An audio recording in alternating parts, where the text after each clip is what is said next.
আসসালামু আলাইকুম। এইচএসসি 25 কি অবস্থা সবার? কেমন আছো সবাই?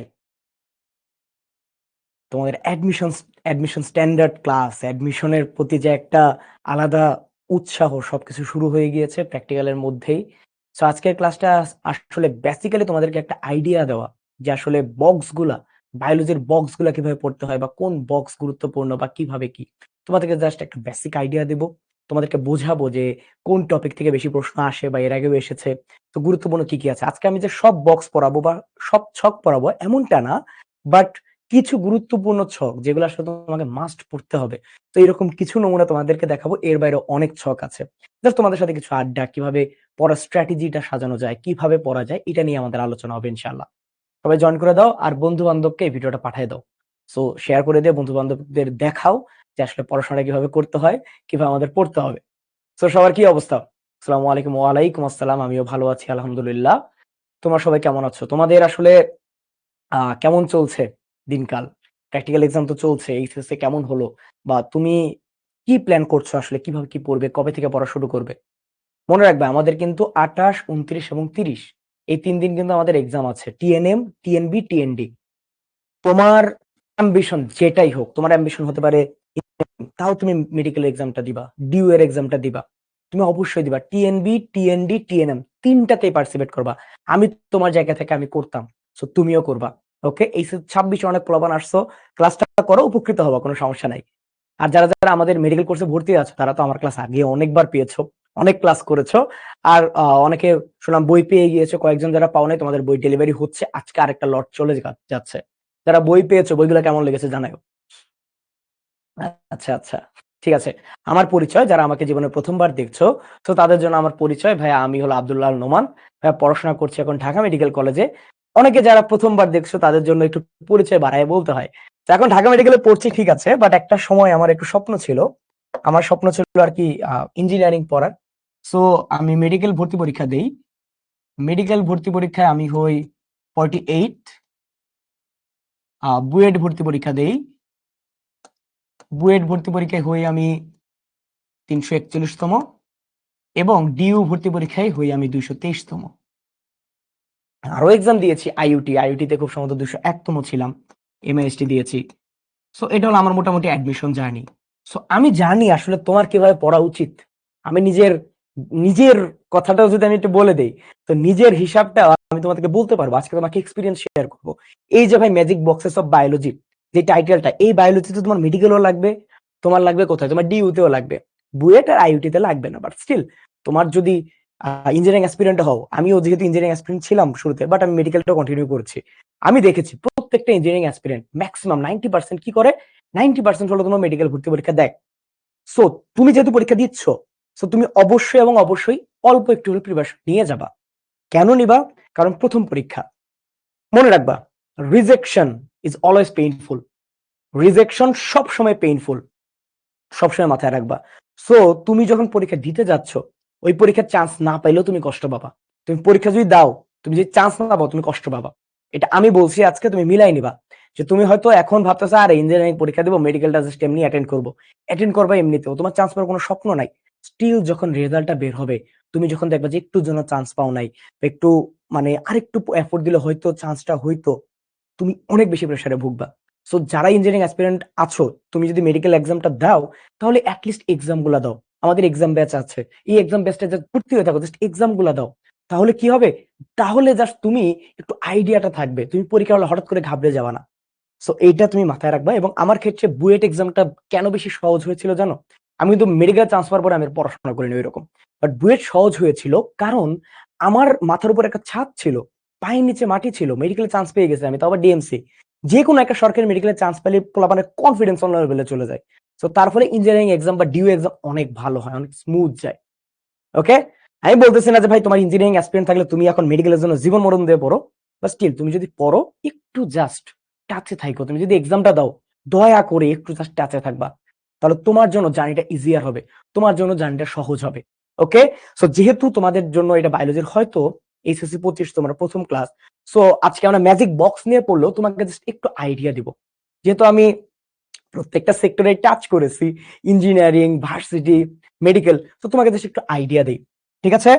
তোমরা একটু জাস্ট আমার জ্ঞান শোনো কিছুক্ষণ, জ্ঞানগুলা তোমার কাজে দিবে, জ্ঞানগুলো তোমার কাজে দিবে। আমি এটা পড়ার আগে একটু জ্ঞান দেই। ভাই দেখো, মেডিকেলের ক্ষেত্রে, হ্যাঁ মেডিকেলের ক্ষেত্রে বায়োলজি কোশ্চেনের প্যাটার্ন ইদানিং একটু চেঞ্জ হয়েছে। তুমি বোটানি কোশ্চেন যদি তুমি একটু দেখো, একটু এক্সপ্লেনেটরি, একটু এক লাইন আগের প্রশ্ন, একটু অপশনগুলো বড় বড় তুমি দেখবা, ঠিক আছে? সো তুমি এই প্রশ্নগুলোর জন্য বায়োলজি তোমার একদম থিওরি সহ খুব ভালো মতন পড়তে হবে। তুমি যদি সেম ইউনিভার্সিটির জন্য পড়ো, আমি যদি ঢাবির কথাই বলি, ডিউ এর ক্ষেত্রেই বলি, এই যে ক্ষেত্রে ধরো ডিউ এর কথা বললাম, ডিউ এর বায়োলজিতে তোমার কি করতে হবে, তোমার একটু রিটেনটা প্র্যাকটিস করতে হবে। সো মেডিকেলের এখানে তো তোমার শুধু এমসিকিউ পড়লেই হচ্ছে, বাট ডিউ এর ক্ষেত্রে এখানে এমসিকিউ প্লাস রিটেন দুইটাই আছে। এখন তুমি রিটেন শুনে ঘাবড়ে যাইতে পারো, কিন্তু তুমি একটু দয়া করে একটু আমাদের কোশ্চেন ব্যাংকটা দেখো তো। তুমি যদি একটু দয়া করে কোশ্চেন ব্যাংকটা দেখো, দেখবা যে ভাই এই রিটেন গুলো খুবই সহজ। তুমি এইচএসসি তে যদি বায়োলজি একটু ভালোভাবে পড়ে থাকো, খুবই খুবই খুবই সহজ। তোমার জাস্ট একটু এফোর্ট দিতে হবে, এটা কোনো বিষয়ই না, এটা একদমই কোনো বিষয় না। এখন তোমার ক্ষেত্রে প্রশ্ন হতে পারে, ভাই তুমি তো শর্ট সিলেবাস পড়ে আসছো, এখন হঠাৎ করে ফুল সিলেবাস তুমি তো কোপ আপ করতে পারবে না, এটা তোমার ভয় হতে পারে। বাট রিমেম্বার, তুমি যদি তুমি যদি ভাই একটু কষ্ট করে থাকো একাডেমিক লাইফে, তাহলে তোমার অ্যাডমিশন জার্নিটা খুবই স্মুথ হবে। কেন স্মুথ হবে ভাই? কারণ তোমার দেখবা যে একাডেমিক লাইফে যা পড়ছো তার চেয়ে তোমার অ্যাডমিশনে পড়াটা সহজ। যার চেয়ে তুমি দেখবা যে ভাই অ্যাডমিশনে যখন মেডিকেলের কোশ্চেন সলভ করতেছো ওটা সহজ। তোমার অনুধাবনমূলক যে জিনিসগুলো খুব কম আসে, 1 2 3 যেগুলা, ওগুলো আসেই না। তো এইখানে প্রশ্নগুলো অনেক অনেক অনেক সহজ। একজন প্রশ্ন করছো ভাই ইংলিশে কত পেলে পাস, মেডিকেলে কোনো পাস মার্ক বলতে একদম সবগুলা মিলাইয়া তোমার 40 পাইতে হবে, 40 পেলে পাস। কিন্তু পাস করাই তো গুরুত্বপূর্ণ না, তোমাকে চান্স পাইতে হবে সরকারি মেডিকেল কলেজে। এবং ইনশাল্লাহ তুমি যদি একটু আমাদের সাথে থাকো, একটু কষ্ট করো, সম্ভব। আর একটু জাস্ট কথা বলে দেই ভাই, তুমি 1000টা ক্লাস করলেও, তুমি 1000 জায়গায় পড়লেও, তুমি নিজে সারাদিন পড়লেও লাভ নাই যদি তুমি এক্সাম না দাও। যদি তুমি এক্সাম না দাও তোমার লাভ নাই। তোমাকে এক্সাম দিতে হবে, বারবার এক্সাম দিতে হবে, প্রত্যেকটা বিষয়ে এক্সাম দিতে হবে। তুমি যখন সুযোগ পাবা তখনই এক্সাম দিবা, যেখানে পাবা সেখানে এক্সাম দিবা। এবং এই এক্সাম গুলো খুবই খুবই খুবই গুরুত্বপূর্ণ। কারণ তুমি যখন এক্সাম হলে যাবা, এক্সাম হলে তোমাকে এক্সাম হলে তোমার ওই এমসিকিউ তোমাকে দাগায় আসতে হবে, কিন্তু তোমার যদি ওই প্রিপারেশনটা না থাকে, তোমার যদি ওই মাথায় না থাকে যে আমি তো এইভাবে সলভ করতাম, তোমার যদি ওই স্ট্যান্ডার্ডটা মাথায় না থাকে যে আচ্ছা ঠিক আছে আমার একটা কোশ্চেন এতটুকু টাইম দিতে পারবো, আচ্ছা আমার এইটা শেষ হবে, তাহলে তুমি ঘাবড়ে যাবা। তোমার একদম শুরু থেকে প্রথম দিন থেকে এক্সাম দিতে হবে। এই জন্য আমি তোমাকে বারবার রিকোয়েস্ট করবো, ভাই ফ্রি এক্সাম এটা দিলে আমাদের কোনো লাভ নাই, তোমাদের লাভ। যে ভাই টিএনএম, টিএনবি, টিএনডি, দয়া করে তিনটাই দিবা। যাদের ইঞ্জিনিয়ারিং অ্যাসপিরেন্ট, যারা ইঞ্জিনিয়ারিং অ্যাসপিরেন্ট ভাইয়া, ইঞ্জিনিয়ারিং অ্যাসপিরেন্টের জন্য মাস্ট হলো টিএনবি প্লাস টিএনডি। আর যারা মেডিকেল অ্যাসপিরেন্ট তাদের জন্য মাস্ট হলো ভাই টিএনএম এবং টিএনডি। মানে টিএনডিটা হলো কমন। তার মানে তুমি যেইটাই প্রিপারেশন নাও তোমার ব্যাকআপ হলো ভার্সিটি। তুমি যেইটাই প্রিপারেশন নাও তোমার ব্যাকআপ কি? তোমার ব্যাকআপ হলো ভার্সিটি। ওকে, সো তুমি মেডিকেল প্রিপারেশন নিলো তোমার ব্যাকআপ ভার্সিটি, তুমি ইঞ্জিনিয়ারিং প্রিপারেশন নিলো তোমার ব্যাকআপ হলো ভার্সিটি। সো সবগুলো এক্সাম দিবা। আরেকটা বিষয় ভাই দেখো, ডিউ এর ব্যাপারে অনেক অনেক কনফিউশন থাকে, জাস্ট 1 মিনিটে ক্লিয়ার করে দিব। সেই ক্লিয়ারটা যদি করে দেই যে ভাই আমাদের ডিউতে 4টা সাবজেক্ট কোশ্চেন, মানে 4টা সাবজেক্টে আমাদের অ্যান্সার করতে হয় 4টা। সেই 4টা কি কি ভাই? 3টা হলো মেইন সাবজেক্ট, আরেকটা হলো অপশনাল সাবজেক্ট। তুমি ওইটাও দিতে পারো অথবা ওইটার পরিবর্তে বাংলা আর ইংলিশ দিতে পারো। তার মানে কি? তার মানে হলো যে ভাই ডিউতে ধরো তোমার অপশনাল সাবজেক্ট ম্যাথ, ধরো তোমার অপশনাল সাবজেক্ট কি ম্যাথ। সো তোমাকে সায়েন্স এই ইউনিটের কথা বলতেছি। সো তোমাকে ফিজিক্স, কেমিস্ট্রি, বায়োলজি তিনটাই অ্যান্সার করতে হবে যদি তোমার অপশনাল সাবজেক্ট হয় ম্যাথ। কি হয় অপশনাল যদি কি হয়? অপশনাল সাবজেক্ট যদি হয় ম্যাথ। সো উপরে মেইন সাবজেক্ট গুলা তোমাকে মেইন 3টা এক্সাম দিতে হবেই, মেইন 3টা এক্সাম দিতে হবেই। তার সাথে তুমি অপশনালের পরিবর্তে বাংলা অথবা ইংলিশ যে কোনো একটা তুমি পরীক্ষা দিতে পারবা। বাংলা অথবা ইংলিশ যেটা তুমি যে কোনো একটা দিতে পারবা। সেম তোমার যদি অপশনাল হয় বায়োলজি, তোমার যদি অপশনাল হয় বায়োলজি, তোমার অপশনাল যদি বায়োলজি হয়, তো সেই অপশনালের পরিবর্তে তুমি বাংলা অথবা ইংলিশ যে কোনো একটা অ্যান্সার করতে পারবা। আমি তোমাকে একটা সিক্রেট বলে দিই, তুমি যদি তোমার পজিশন বাড়াইতে চাও, তুমি যদি সায়েন্সের 4টা অ্যান্সার করো তুমি নাম্বার বেশি পাবা। তুমি যদি সায়েন্সের 4টা অ্যান্সার করো তুমি নাম্বার বেশি পাবা, কিন্তু এখানে অবশ্যই তোমার সায়েন্সের 4টায় অবশ্যই তোমাকে একটু ভালোভাবে প্রিপারেশন থাকতে হবে। ওকে, সো তোমার সায়েন্সের 4টা যদি তোমার preparation up to the mark থাকে তাহলে তুমি অবশ্যই মার্ক বেশি পাবা। আমার ক্ষেত্রে তাই হয়েছে, কারণ বাংলা আর ইংলিশে রিটেনের মার্কটা একটু কম ওঠে। বাংলার ইংলিশে একটু রিটেনটা মার্কটা একটু কম ওঠে। একজন বলছে ভাই ডিউ এ ইংলিশ আর বি ইংলিশ কি ডিফারেন্ট? ভাই দেখো, এ এর ইংলিশটা একটু সহজ হয়, বি এর ইংলিশটা একটু কঠিন হয়, এটাই ডিফারেন্স, বাট ইংলিশ তো ইংলিশই। ওকে, আচ্ছা তাহলে আমি অ্যাডমিশনের ব্যাপারে মোটামুটি একটা ধারণা দিলাম। আর মেডিকেলে যারা আছো, ফিজিক্স আর কেমিস্ট্রি, কোনো প্রেশার নিবে না, একদম মাথা ঠান্ডা। ভাই জাস্ট প্র্যাকটিস করবা, জাস্ট প্র্যাকটিস। আমরা যেভাবে পড়াচ্ছি, তোমরা যখন আমাদের ক্লাসগুলো করবা দেখবা যে কোশ্চেন ব্যাংকের রেকর্ডিং দিয়ে দিচ্ছি, অনুশীলনী প্রশ্ন রেকর্ডিং দিয়ে দিচ্ছি, তোমাকে বারবার সলভ করতে হবে, অনুশীলনী প্রশ্ন ব্যাংক সলভ করতে হবে। তোমাকে যখন ক্লাস নিচ্ছি, ক্লাসের মধ্যে যে এমসিকিউ গুলো করাচ্ছি, তুমি দেখবা যে ভাই ক্লাসের পড়ার পর এমসিকিউ গুলো পারতেছো কিনা। পারবা, অবশ্যই পারবা, জাস্ট তোমাকে একটু বারবার প্র্যাকটিস করতে হবে। সো ভালো করার মূল মন্ত্র কি? তোমাকে প্র্যাকটিস করতে হবে। তুমি ইঞ্জিনিয়ারিং অ্যাসপিরেন্ট হলো, তোমাকে বারবার ম্যাথ করতে হবে, বেশি বেশি ম্যাথ করতে হবে। ওকে, সো আমি অনেক জ্ঞান দিয়ে ফেলেছি, এখন আমরা যেই ক্লাসটা করতে এসেছি সেটা হলো আমাদের কি magic boxes of biology. So zoology এবং বোটানি দুইটাতেই অনেক ম্যাজিক বক্স আছে। সো এই যে ম্যাজিক বক্স আমি বলতেছি, এটা বলার একটা কারণ আছে, কারণ আমাদের ছক থেকে প্রচুর পরিমাণে প্রশ্ন আসে। মনে রাখবা, মেডিকেলের জন্য বা ভার্সিটির জন্য যেখানে তুমি যাও, ছক গুরুত্বপূর্ণ। ছক কি ভাই? গুরুত্বপূর্ণ। প্রায় সব ধরনের ছকই গুরুত্বপূর্ণ, প্রায় প্রায় সকল ছক গুরুত্বপূর্ণ। দুই একটা একটু কম গুরুত্বপূর্ণ, ওই ভাই কয়েকটা, ওইটা আমরা ক্লাসেই বলে দিই ভাই কোন ছকটা তোমাকে পড়তে হবে না, কোন ছকটা তোমাকে পড়তে হবে না, কোন ছকটা পড়তে হবে, আমি ক্লাসেই বলে দিব। বাট স্টিল আমি আজকে তোমাকে কিছু ধারণা দেব। এখন ছকের মধ্যে কি কি পড়ে? ভাই ছকের মধ্যে অনেক কিছু পড়ে। ছকের মধ্যে তোমাকে কি পড়বে? ছকের মধ্যে তোমাকে পড়বে যে ভাই পার্থক্য, ছকের মধ্যে তোমার পড়বে প্রকারভেদ, ছকের মধ্যে তোমাকে পড়বে ভাই বর্ণনা, ছকের মধ্যে পড়বে তোমার উদাহরণ, তাছাড়া আরো অনেক ছক আছে, তুলনা, আরো অনেক ছক ইত্যাদি। সো এই সব ধরনের ছক আমার গুরুত্বপূর্ণ, ছকগুলোকে অ্যাভয়েড করাই যাবে না। তো আজকে আমি কিছু উদাহরণ তোমাকে শিখাবো, তাতে তুমি বুঝতে পারবা যে ভাই ছকগুলো কিভাবে পড়তে হয়, ছকগুলো কিভাবে সলভ করতে হয়। এখন একটা ছক বিশাল বড়, আমি তোমাকে জাস্ট একটা উদাহরণ দিই। সেই উদাহরণটা কেমন?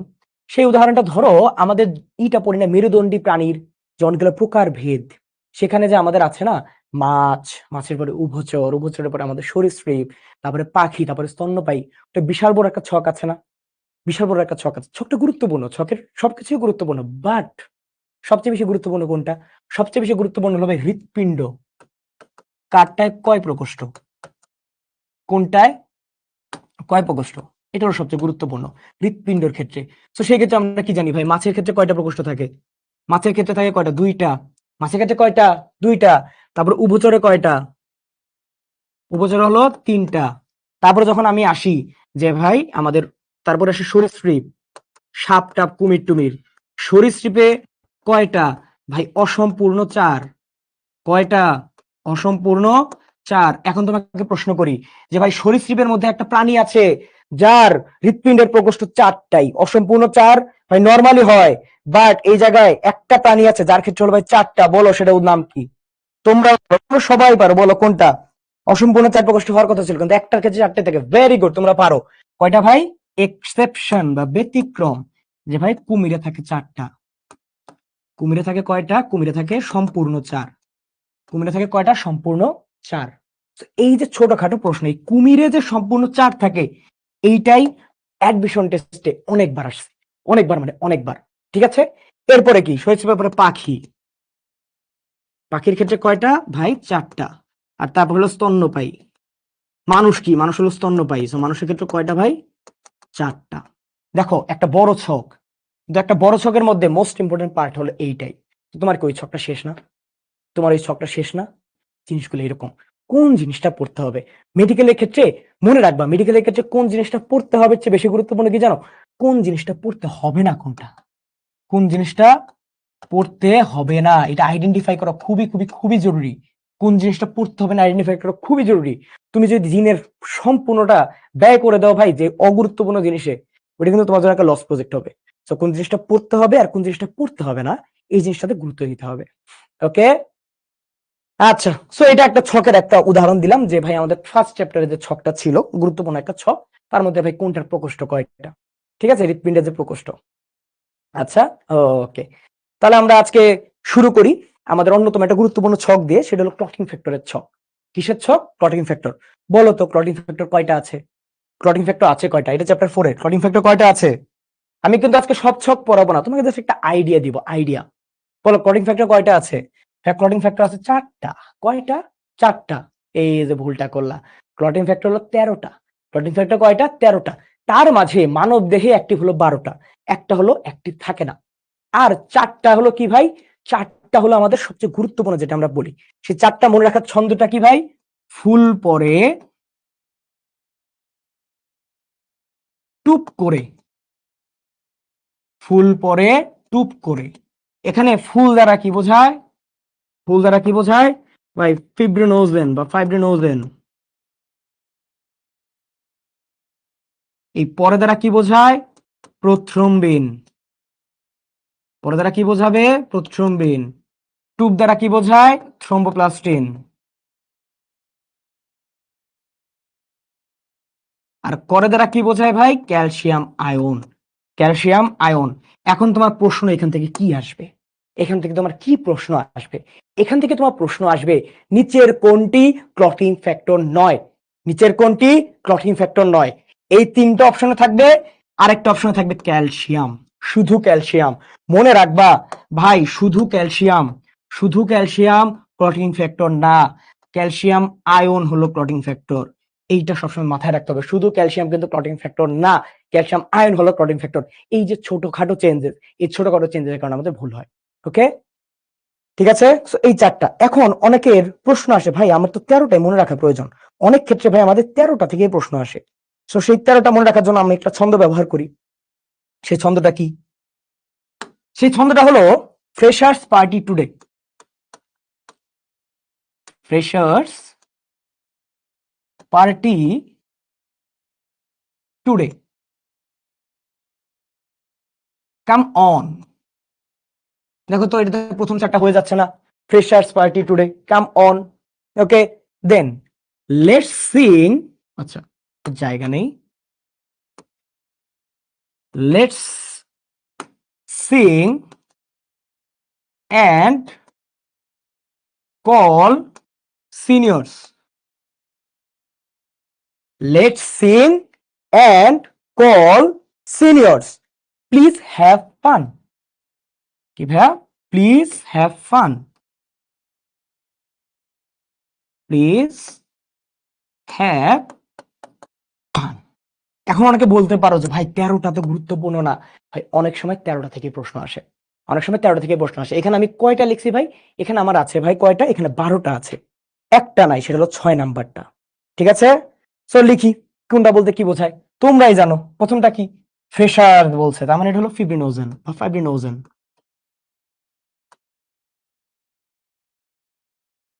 তারপরে বলছে কি? পার্টি মানে প্রথ্রম্বিন। তারপরে হলো টুডে মানে থ্রম্বোপ্লাস্টিন।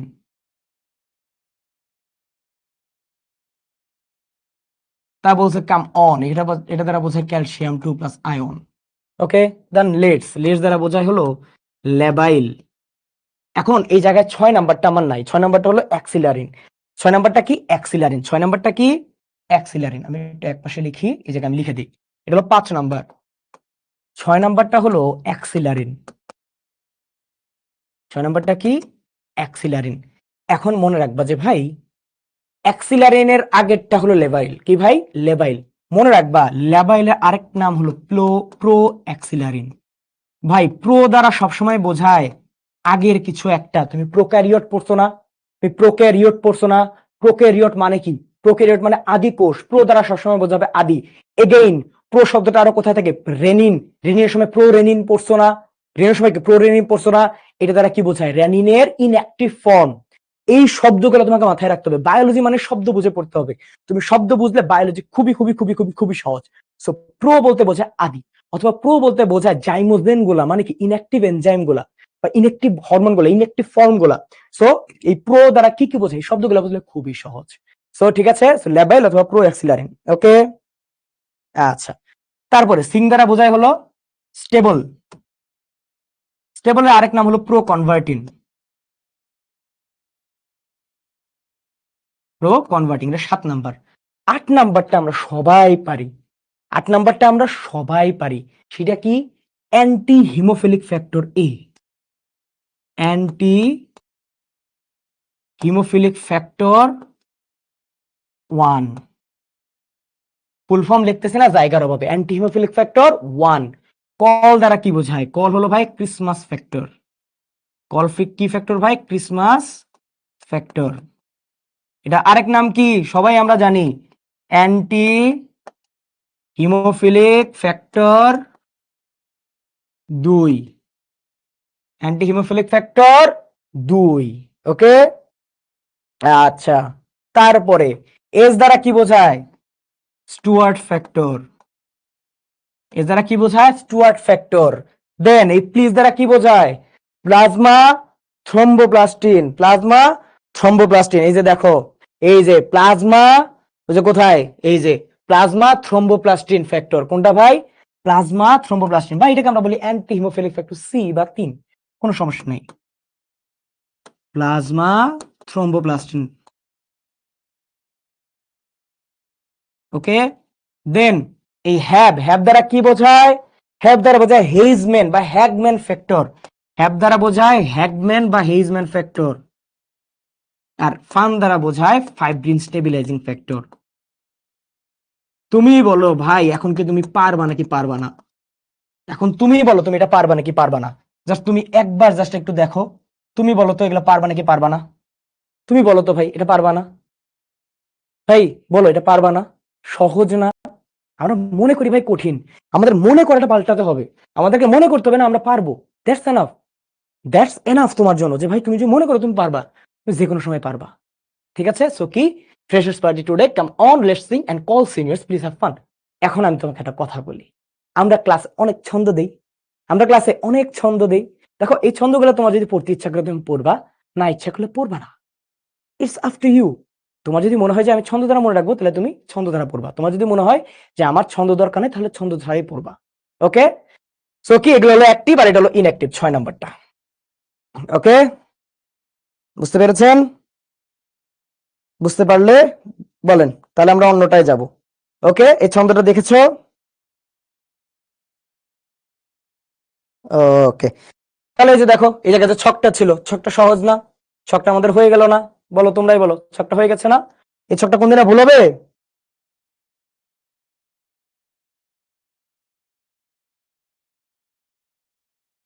এই ছকটা আর ভুল হবে নাকি? ওকে, আচ্ছা, তাহলে আমরা একটু পরের ছকটায় যাই। ডান, আমরা একটু পরের ছকে যাব। সো পরের ছকটা কি? হৃৎপিণ্ডের বিভিন্ন ধরনের কপাটিকা। কপাটিকার ছক। ভাই দেখো, কপাটিকা বা কাসপিড যখন আমরা পড়ি, কাসপার কি? তো এই কাসগুলো আমাদের 6 ধরনের আছে। আমাদের হৃৎপিণ্ডে আমরা 6 ধরনের কাসপের কথা পড়ি। তো এই যে 6 ধরনের কাস, আমাদের লাগে কোনটায় আমাদের পত্র বা কাস সংখ্যা কয়টা আর কোনটার অবস্থান কই, এইটা নিয়ে মেডিকেল ভর্তি পরীক্ষা, ডেন্টাল ভর্তি পরীক্ষা, ঢাকা ভার্সিটি ভর্তি পরীক্ষা অনেক জায়গায় প্রশ্ন আছে।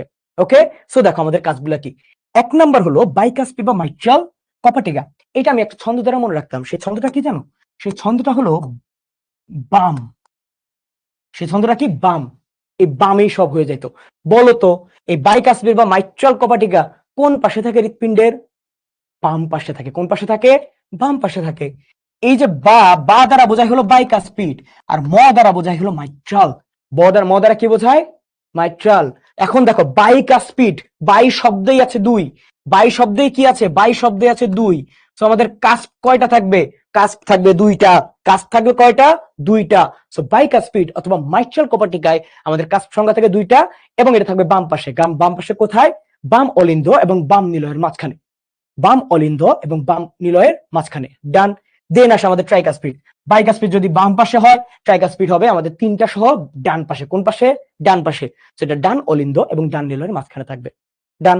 ওকে, এরপরে আমাদের 2টা সেমিলুনার কপাটিকা আছে। 2টা সেমিলুনার কপাটিকা। একটা থাকবে আমাদের বাম পাশে, একটা থাকবে ডান পাশে। একটা বাম পাশে, একটা ডান পাশে। যেটা আমাদের বাম পাশে থাকে, বলতো কোনটা বাম পাশে থাকে? বাম পাশে থাকে আমাদের অ্যাওরটিক। বাম পাশে কোনটা থাকে? অ্যাওরটিক, যেটা দিয়ে আমাদের অক্সিজেনেটেড ব্লাড যাবে। আরেকটা হলো পালমোনারি, যেটা দিয়ে আমাদের ডিঅক্সিজেনেটেড ব্লাড যাবে। এটা কোথায় থাকবে? ডান পাশে। তো দেখো নামের মধ্যেই আছে পালমোনারি কপাটিকা, অ্যাওর্টিক কপাটিকা। সো ডান নিলয়ের সাথে কোনটা বের হয়? ডান নিলয়ের সাথে বের হয় পালমোনারি ধমনী। তো পালমোনারি ধমনী এবং ডান নিলয়ের মাঝে থাকবে কোনটা? পালমোনারি কপাটিকা।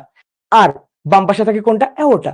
তো অ্যাওর্টা বা মহাধমনী এবং বাম নিলয়ের সংযোগস্থলে কোনটা থাকবে? থাকবে হলো আমাদের কোনটা? ভাই অ্যাওর্টিক কপাটিকা। দুইটাই সেমিলুনার কপাটিকা এবং দুইটাতেই আমাদের কাস্ট সংখ্যা কত? কাস্ট সংখ্যা 3। মাস্ট এটা তোমাকে মাস্ট মনে রাখতে হবে। ওকে, সো 4টা কপাটিকা আমাদের শেষ। তো ডান পাশের কপাটিকা গুলো কোনটা? ভাই আমাদের ট্রাইকাসপিড। আর কোনটা? ভাই আমাদের পালমোনারি। বাম পাশের কোনটা কোনটা? বাম পাশে আমাদের বাইকাসপিড বা মাইট্রাল। আরেকটা হলো আমাদের কোনটা? ভাই অ্যাওর্টিক বা সেমিলুনার কপাটিকা। ডান ডান। এরপরে আমাদের আসে ইউস্টেশিয়ান কপাটিকা এবং থিবেশিয়ান বা করোনারি কপাটিকা। দেখো এই দুইটা থেকে আমাদের প্রশ্ন বেশি আসে, কারণ এই দুটো প্রমাণ ভুল করে বেশি। সবচেয়ে বেশি আসছে থিবেসিয়ান কপাটিকা থেকে। থিবেসিয়ান কপাটিকাটা কই থাকে? এটা তুমি তখনই একদম সহজে মনে রাখতে পারবা যখন তুমি এটার অপর নামটা মনে রাখবা। যখন তুমি এটার অপর নামটা মনে রাখবা। ভাই দেখো থিবেসিয়ানের অপর নাম কি? করোনারি কপাটিকা। তার মানে এটা থাকবে করোনারি সাইনাস এবং ডান অলিন্দের সংযোগস্থলে। দুইটাই থাকবে ডান অলিন্দে, বা দুইটাই থাকবে আমাদের রাইট অ্যাট্রিয়াম। দুইটাই কোথায় থাকবে? রাইট অ্যাট্রিয়াম বা ডান অলিন্দে। দুইটাই আমাদের ডান অলিন্দে। ডান অলিন্দে আমাদের ইনফেরিয়র ভেনা কাভাও ঢুকে, আবার ওই জায়গায় আমাদের করোনারি সাইনাসও আছে। সো করোনারি সাইনাস কোনটা ভাই? থিবেসিয়ান। করোনারি সাইনাস কোনটা? থিবেসিয়ান, কারণ এটার অপর নামই ভাই করোনারি কপাটিকা। আর অন্যটা হবে Eustachian. So inferior vena CAVA এবং ডান অলিন্দের সংযোগস্থলে কোনটা? ইউস্টেশিয়ান কপাটিকা। ভাই এই যে একটা ছক, এই ছক থেকে অ্যাডমিশনে কোথাও না কোথাও তুমি 25 ব্যাচ তুমি পরীক্ষা দিবা, কোথাও না কোথাও তুমি প্রশ্ন পাবাই। মাস আমি তোমাকে লিখে দিতে পারি, তুমি আমার এটা রেকর্ড করে রাখতে পারো, তুমি এটা স্ক্রিনশট দিয়ে রাখতে পারো যে ভাই এখান থেকে কোথাও না কোথাও তুমি প্রশ্ন পাবাই। সো এটা মাস্ট পড়বা এবং এই ছকটা মাস্ট লাগবেই। ওকে, বুঝতে পারছো?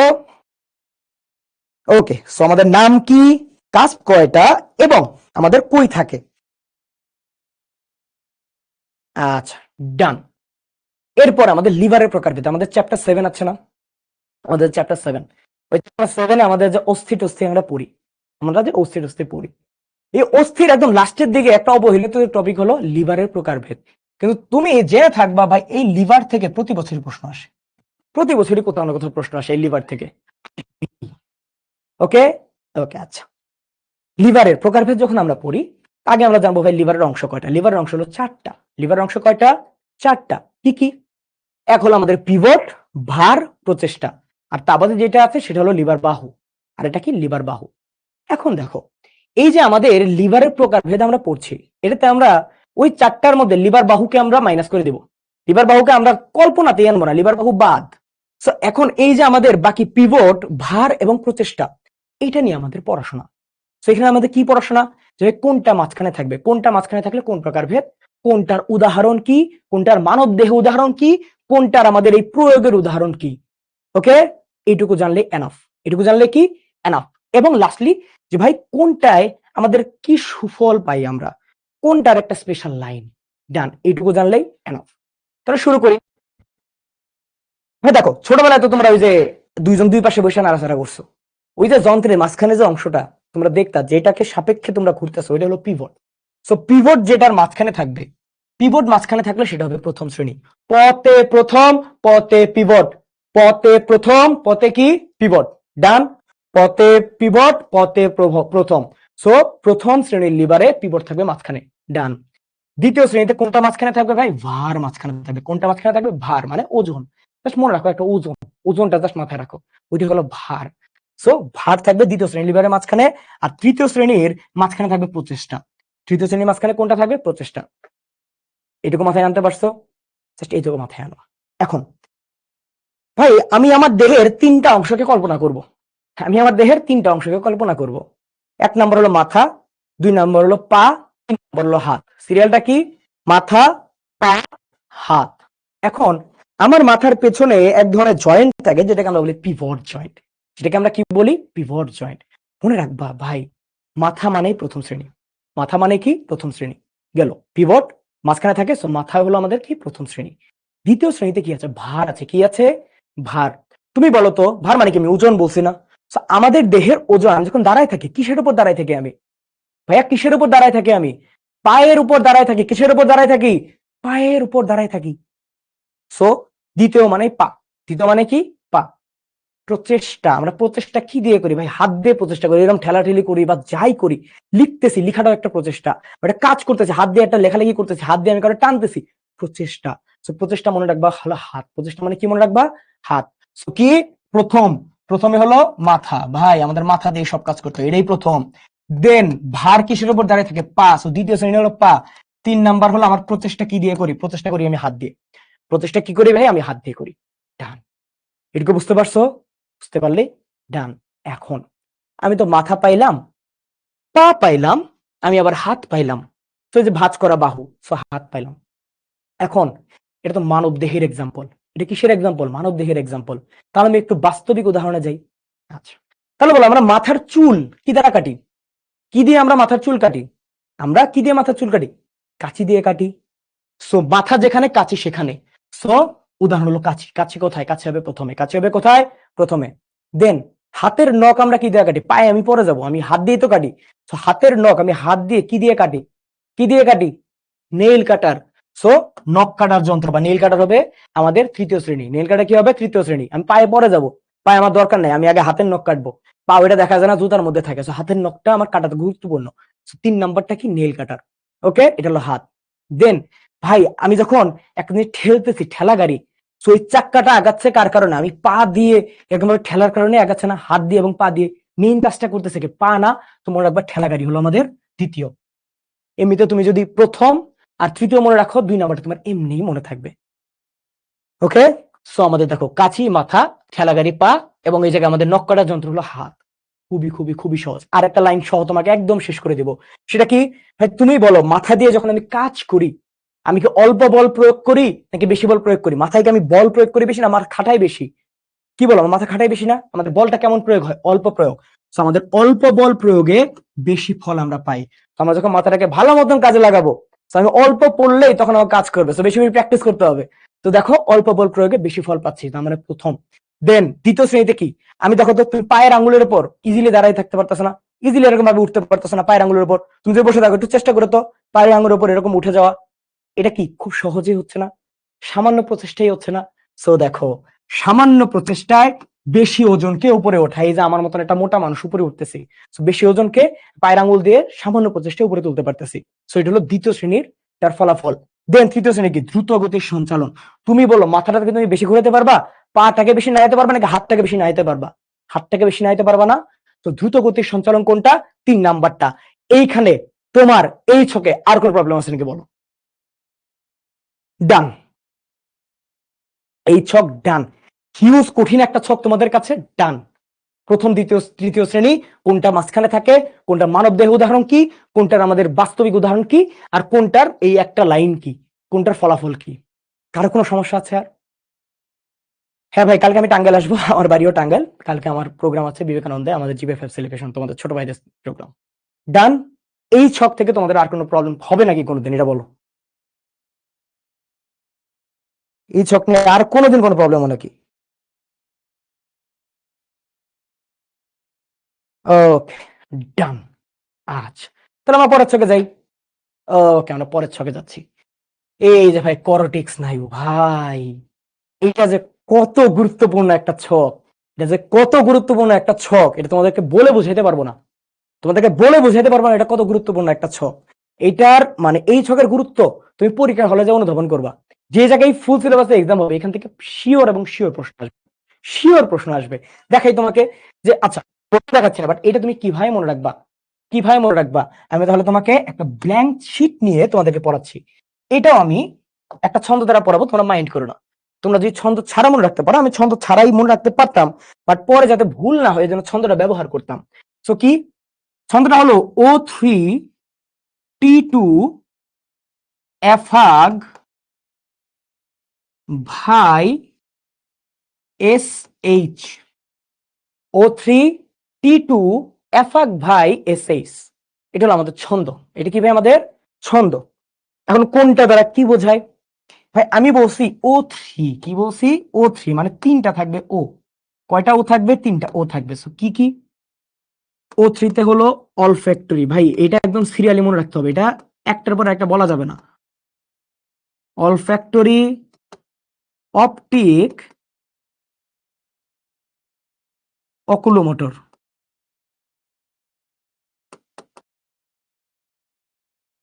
ওকে, তারপরে T2 বলছি। T2 তে আমাদের ভাই এটা সিরিয়ালি মনে রাখতে হবে। T2 তে কি ভাই? ট্রক্লিয়ার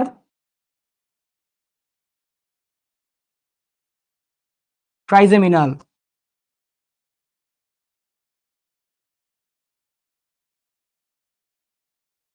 ট্রক্লিয়ার ট্রাইজেমিনাল, একদম সিরিয়ালি, এটা ভুল করাই যাবে না।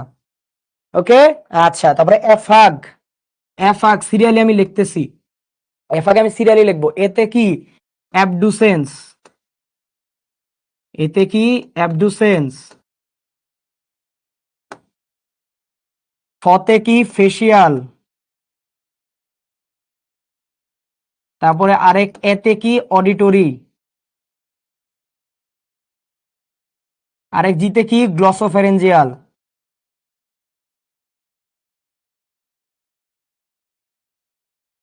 গ্লসোফেরেঞ্জিয়াল। ওকে, ভাইতে কি? ভাইতে হলো ভেগাস। ভাইতে কি? ভেগাস। আচ্ছা, বাংলায় লিখি, যেহেতু বাংলায় লিখতেছিলাম সব, এটা বাংলায় লিখি। ভতে কি? ভেগাস। এসতে কি? এসতে হলো স্পাইনাল অ্যাক্সেসরি।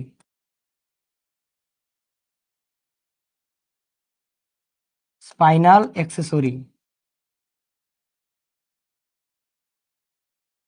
আর এইচতে কি? হাইপোগ্লোসাল। হাইপোগ্লোসাল। ওকে, এটা হলো আমাদের 12টা নাম। ভাই এটা সিরিয়ালি মনে রাখতে হবে, এটা সিরিয়ালি মনে রাখতে হবে। আমি একটু ভাই ইন্ডিকেট করে দিই যদি তোমার সমস্যা হয়, এই জন্য আর কি, যে ভাই এটা হলো 1, এটা হলো 2, এটা হলো 3, এটা হলো 4, এটা হলো 5, এটা হলো 6, এটা হলো 7, এটা হলো 8, এটা হলো আমাদের কি 9, এটা হলো 10, এটা হলো 11, এটা হলো 12। ওকে, এটা হলো 12। মনে রাখবা এই অডিটরি, অডিটরি আরেকটা নাম তোমাকে মাস্ট মনে রাখতে হবে, তোমাকে মাস্ট মনে রাখতে হবে। অডিটরি আরেকটা নাম কি? অডিটরি আরেকটা নাম হলো ভেস্টিবুলো কক্লিয়ার। আচ্ছা, অন্য কালি দিয়ে লিখি, আরেক নাম কি ভাই? ভেস্টিবুলো কক্লিয়ার। এটা মনে রাখলে তোমার জন্য সহজ। এই যে 12টা নাম। ওকে, 12টা নাম মনে থাকবে কি থাকবে না? এটা মাত্র শুরু ভাই, এটা মাত্র শুরু। তোমাকে মাত্র পড়ানো শুরু করলাম, এটা তোমাকে আমি মাত্র পড়ানো শুরু করলাম। এই ক্রেনিয়াল নার্ভের পুরো ছক তোমাকে শেষ করে দিব, ক্রেনিয়াল নার্ভের পুরো ছক শেষ হয়ে যাবে, কোনো সমস্যা থাকবে না। এটুকু বুঝতে পারছো কিনা বলো? ওকে, ছন্দটা বুঝতে পারছো? আচ্ছা, এই ছন্দ যদি তুমি বুঝতে পারো, এই ছন্দ বোঝার পরে তোমার যে জিনিসটা গুরুত্বপূর্ণ, সেই জিনিসটা হলো কি, যে ভাই কোনটা কোন জায়গা থেকে উৎপত্তি, এটা একটা গুরুত্বপূর্ণ। কোনটার প্রকৃতি কি, এটা তোমার জন্য গুরুত্বপূর্ণ। এটা তোমার জন্য কি গুরুত্বপূর্ণ? তাহলে আমি তোমাকে আগেই বলি, তাহলে আগেই বলি, এই যে ভাই আমাদের 11 আর 12, এই যে আমাদের 11 আর 12, এই দুটাকে আমি আগেই আলাদা করে দিব। এই দুটাকে কি ভাই? আমি আগেই আলাদা করে দিব। এই 11 আর 12কে আমি আগেই আলাদা করে দেব। এই লাস্টের দুইটা কি? লাস্টের দুইটা হলো আমাদের মোটর।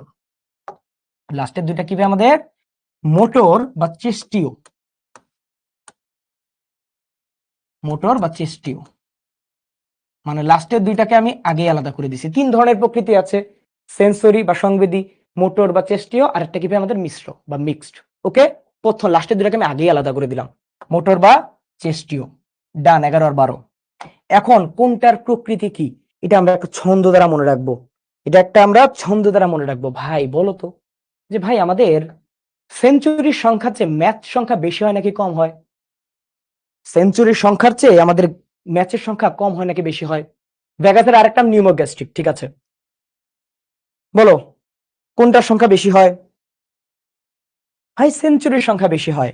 একটা ছন্দ মনে রাখবা, যে ভাই 346 ম্যাচে 128 সেঞ্চুরি। 346 ম্যাচে 128টা সেঞ্চুরি। ওকে, এখন এটা দ্বারা কি বোঝায় ভাই? 346 128 ম দ্বারা বোঝায়, ম দ্বারা বোঝায় ভাই মোটর। ম দ্বারা কি বোঝায়? মোটর। আর এই সেঞ্চুরি স দ্বারা বোঝায় সেন্সরি। কি বোঝায়? সেন্সরি। সো মোটর হলো কি 3 4 6 11 12। মোটর কি 3 4 6 11 12। সেন্সরি কি কি বা সংবেদী, সেন্সরি বা সংবেদী আর কি। এই জায়গায় সংবেদীটা লিখে দিই, না হলে কনফিউজড হয়ে যাবা। কারণ সংবেদী কি 1 2 আর 8, 1 2 আর 8 এইটা বাদে আর যা যা আছে এটা বাদে আর কি কি আছে বলো তো ভাই? আমার 1 2 চলে গেছে, 3 4 চলে গেছে, 5, তারপরে 6 চলে গেছে, তাহলে 7, তারপরে আমাদের কি 7 গেল, 8 চলে গেছে, তারপরে 9 9 এবং 10। এটা হলো আমাদের কি মিশ্র। এটা কি মিশ্র। ভাই দয়া করে বলো তো এইটা কি আর কোনদিন ভুল হবে নাকি? যে ভাই কোনটা সেন্সরি কোনটা মোটর, কোনটা সেন্সরি কোনটা মোটর, এটা আর কোনোদিন ভুল হবে? জাস্ট একবার একটু বলো, আর কোনোদিন ভুল হবে নাকি? ওকে, আর কোনোদিন ভুল হবে? না না না না না, আলহামদুলিল্লাহ আর ভুল হবে না। আচ্ছা, এটা তো ভুল হইল না। এখন আমরা একটু উৎপত্তিতে চলে যাই। আমরা একটু উৎপত্তিতে যাব, আমরা একদম উৎপত্তিতে চলে যাই। সো দেখো আমাদের এটার উৎপত্তি শুরু হবে কোথা থেকে? উৎপত্তি অবশ্যই শুরু হবে আমাদের অগ্র মস্তিষ্ক থেকে। উৎপত্তি শুরু হবে কোথা থেকে? অগ্র মস্তিষ্ক থেকে। সো আমি অগ্র মস্তিষ্ক লিখলাম। অগ্র মস্তিষ্কর পরে কোথা থেকে? ভাই মধ্য মস্তিষ্ক থেকে। সঠিক, মধ্য মস্তিষ্ক থেকে। মধ্য মস্তিষ্কর পরে আমি কোথায় যাব? পন্সে যাব। তারপরে আসে মেডুলা। কিন্তু মেডুলার পন্সের মাঝে একটা জায়গা আছে যে পন্স মেডুলার সংযোগস্থল। পন্স মেডুলার সংযোগস্থল। আর আরেকটা আছে ভাই আমাদের মেডুলা। আরেকটা আছে কি ভাই আমাদের? মেডুলা। এখন কোনটা থেকে আমাদের কোনটার উৎপত্তি? কোনটা থেকে আমাদের কোনটার উৎপত্তি? একদম সিরিয়ালি লিখবো আমি। এটা হলো কি 1 2। মধ্য মস্তিষ্কে যখন যাব ভাই 3 4, 3 4। পন্সে যখন যাব 5। পন্স মেডুলার সংযোগস্থলে হলো 6 7 8। আর মেডুলাতে হলো ভাই 9 10 11 12। ডান, উৎপত্তি ডান। কোনটার উৎপত্তি কোথায়, কোনটার উৎস কোথায়? ডান। কোনটার উৎপত্তি কোথায়, কোনটার উৎস কোথায়? সব ডান। বুঝতে পারছো? ডান। ওকে, আচ্ছা, তাহলে এটাও আমাদের ডান হয়ে গেল। এখন আমাদের কি বাকি আছে? এখন আমাদের বাকি আছে ভাই শাখা। এখন আমাদের কি বাকি আছে? শাখা বাকি আছে। কোনটার কোনটা শাখা আমাদের জানতে হবে ভাই। আমাদের 3টার শাখা জানতে হয়। কয়টার শাখা জানতে হয় ভাই? আমাদের 3টার শাখা জানতে হয়। কি কি? এক নাম্বার হলো ফেসিয়াল। এক নাম্বার শুরু হলো ট্রাইজেমিনাল, তারপর হলো ফেসিয়াল এবং ভেগাস। কি কি ভাই? ট্রাইজেমিনাল, ট্রাইজেমিনাল, ফেসিয়াল,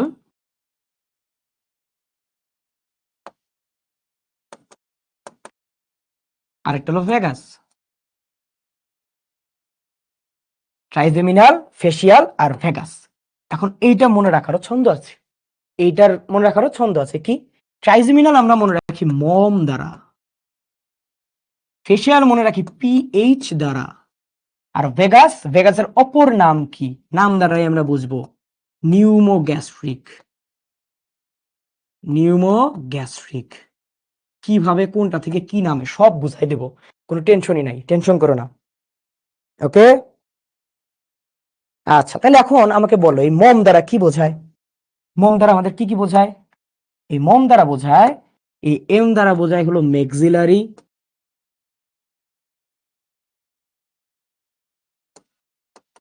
এই ও দ্বারা বোঝায় অপথ্যালমিক,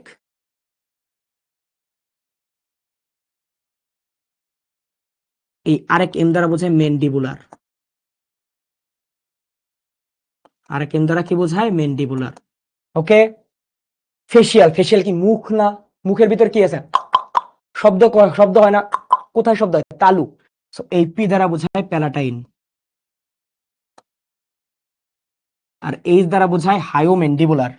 এইচ দ্বারা কি বোঝায়? এইচ দ্বারা বোঝায় হায়োমেন্ডিবুলার। হায়োমেন্ডিবুলার। ওকে, এটা বক্স করে দিই তোমাদের জন্য সহজ হবে। বক্স করে দিলে তোমাদের জন্য সহজ হবে। এটা হলো ফেসিয়াল, এটাই। এখন ভেগাস, ভাই শব্দ বলছি নিউমোগ্যাস্ট্রিক। কি বলছি ভাই? নিউমোগ্যাস্ট্রিক। নিউমোগ্যাস্ট্রিক মানে কি? নিউমো মানে বুঝবা ভাই বাতাস, বাতাস মানে কি? লাংস বা ফুসফুস, লাংস বা ফুসফুস। বাতাস মানে কি বুঝবা? লাংস বা ফুসফুস। নিউমোগ্যাস্ট্রিক মানে বাতাস থেকে শুরু করে আমার গ্যাস্ট্রিক পর্যন্ত, মানে আমার কোথায় আসবে? মানে আসবে আমাদের পাকস্থলী পর্যন্ত। কত পর্যন্ত আসবে? পাকস্থলী পর্যন্ত। তার মানে কোনটা দ্বারা কি বোঝায় ভাই? ভেগাস। শুরু হবে কোথা থেকে? আমাদের বাতাস থেকে শুরু হবে। কোথা থেকে শুরু হবে? বাতাস থেকে শুরু হবে। বাতাস, ল্যারিংসে বাতাস থাকে না? ল্যারিংসে বাতাস থাকে না? সো কি? ল্যারেঞ্জিয়াল।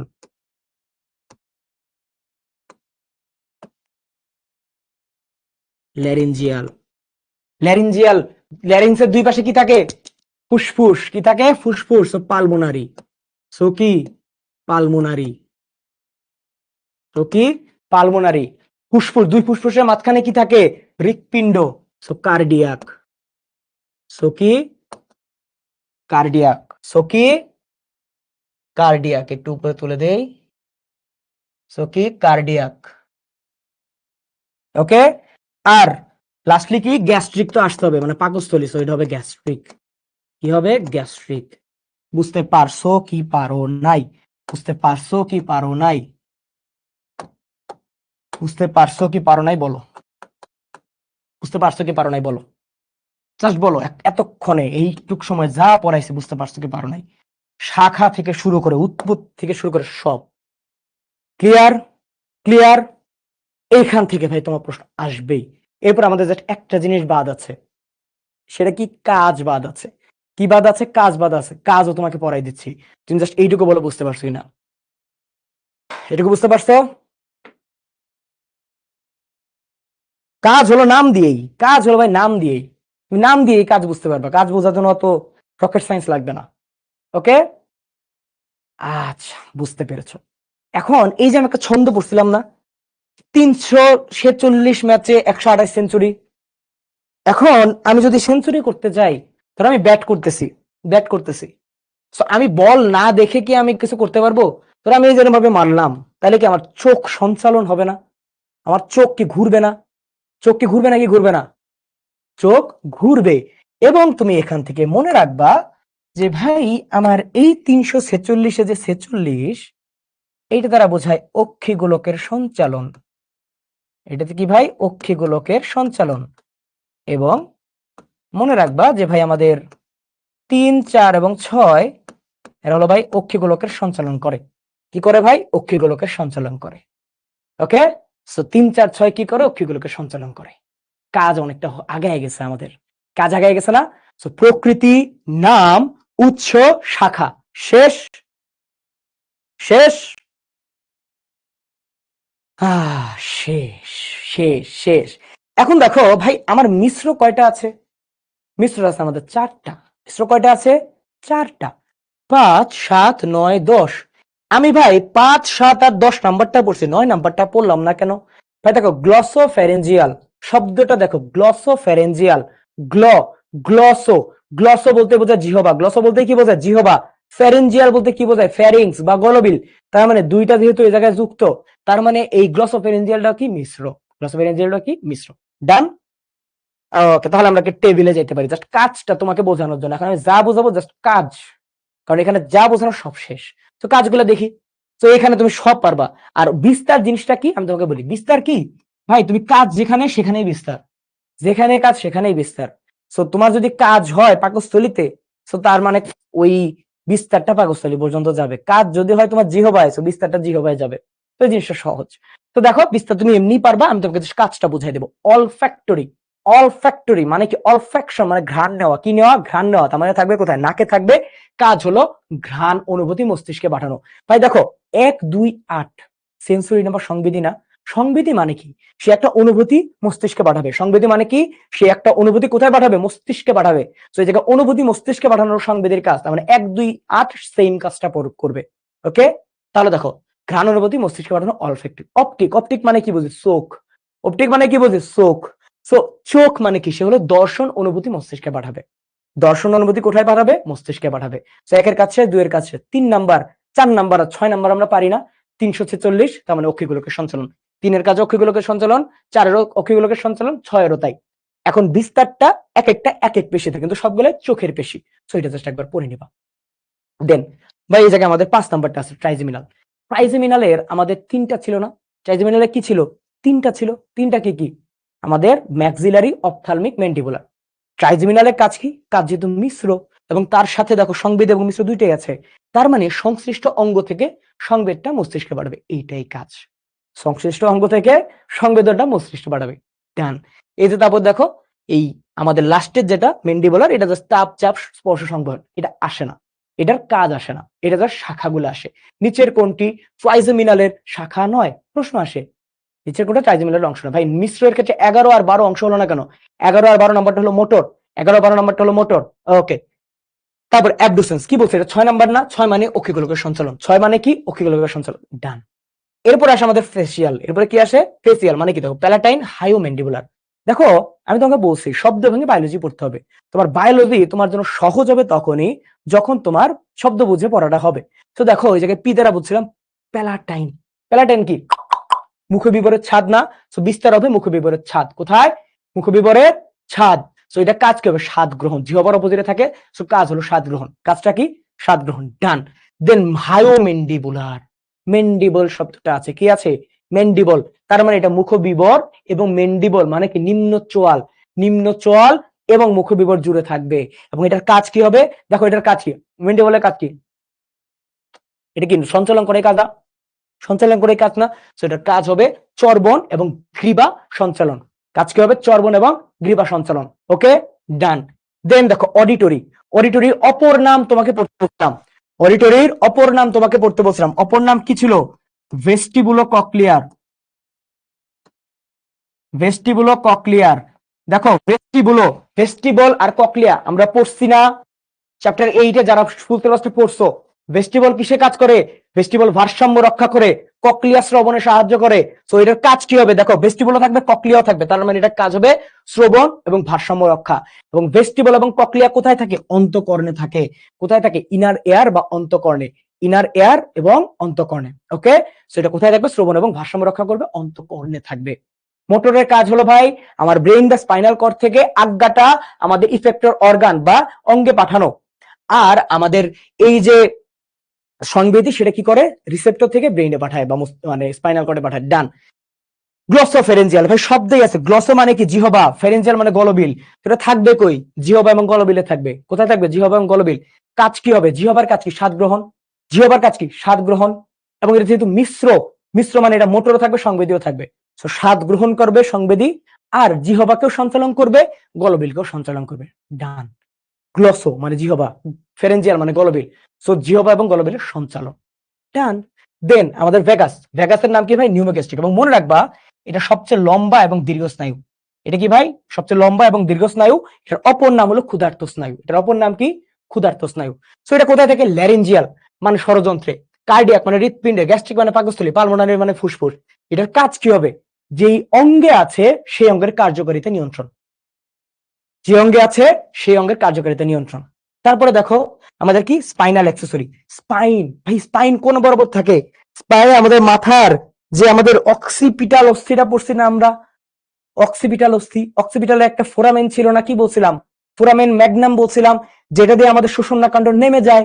সো ওই যে সুষুম্নাকাণ্ড নেমে যাচ্ছে যে কোন দিক দিয়ে? মাথা থেকে এই বরাবর নেমে যাচ্ছে। সো দেখো তো মাথা, তার আশেপাশে কি কাঁধ না? সে মাথা ও কাঁধের সঞ্চালন হবে স্পাইনাল অ্যাক্সেসরির কাজ। স্পাইনাল অ্যাক্সেসরির কাজ এটা থাকবে কই কই? ভাই গলবিলে, ষড়যন্ত্রে, গ্রীবা এবং কাঁধ। মানে এই বরাবর যা যা আছে, এই বরাবর যা যা আছে। দেখো এটা গলবিল আছে এইদিকে, দেন আমাদের ল্যারিংস আছে মানে ষড়যন্ত্র আছে, দেন কি? গ্রীবা, কাঁধ। সো এটা কাজ হবে মাথা ও কাঁধের সঞ্চালন। ডান। দেন হলো হাইপোগ্লোসাল। ভাই গ্লোসাল মানে কি? জিহবা। হাইপো মানে নিচে, হাইপো মানে কি? নিচে। মানে এটা কই থাকবে? জিহবার নিচে। কোথায় থাকবে? জিহবার নিচে। সো এটা থাকবে জিহবা এবং গ্রীবাতে, মেইনলি জিহবাতে থাকে। এবং এটার কাজ হলো জিহবার বিচলন। কাজ। ডান। নামের মধ্যেই কাজ আছে, নামের মধ্যেই কাজ আছে। ওকে, ডান। বুঝতে পারছো কি পারো নাই? বলো। কর্টেক্স স্নায়ু থেকে কোনো প্রশ্ন আসলে এইটুকু যদি তুমি মনে রাখো, আজকে ক্লাসে যা যা পড়াইছি তুমি কোনো ভুল করবে না, যেটা তোমাকে বলে দিতে পারি। তো বলো, কর্টেক্স স্নায়ু বুঝতে পারছো কি পারো নাই? একদম ডিটেলসে সব শেষ, মানে গুরুত্বপূর্ণ যা যা দরকার ভাই সব শেষ, এ টু জেড। বুঝতে পারছো?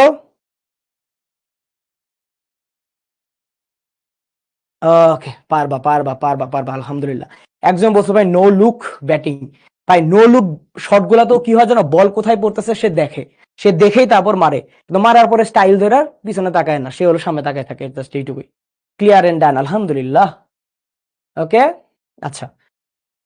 তারপরে ভাই আমাদের পরের যে প্রশ্নটা, মানে পরের যে ছকটা, এটা হলো ভাই মেডিকেল ভর্তি পরীক্ষার জন্য, ডেন্টাল ভর্তি পরীক্ষার জন্য একটা ক্লিয়ার শর্ট ছক। এখান থেকে প্রশ্ন আসবেই, প্রায়ই আসছে, এগুলা প্রায়ই আসছে, মানে প্রায়ই আসছে। ঠিক আছে, তো দেখো এটা কি আসলে, মানব ভ্রূণের পরিস্ফুটন মানে কি, আমাদের এই জায়গায় যে মানব ভ্রূণের যে স্তর, কয়টা স্তর আছে ভ্রূণ স্তর ভাই? তিনটা, ectoderm, mesoderm, endoderm. Ectoderm, mesoderm, endoderm. এটা আসলে কি পড়াইলে ছন্দ দিয়ে পড়ানো যায়, আমরা আমাদের রেকর্ডের ক্লাসে ছন্দ দিয়ে পড়াইছি, বাট আপাতত তোমাকে বলবো ভাই এত প্রেশার নিও না, যেহেতু এটা ফুল সিলেবাসের। তোমাকে জাস্ট বলে রাখি ভাই, এটা থেকে পরীক্ষা প্রশ্ন আসবে। এবং আমি তোমাকে জাস্ট একটু আইডিয়া দিয়ে দেই যে ভাই এখান থেকে আসলে পরীক্ষা আসে কোন কোন জিনিস।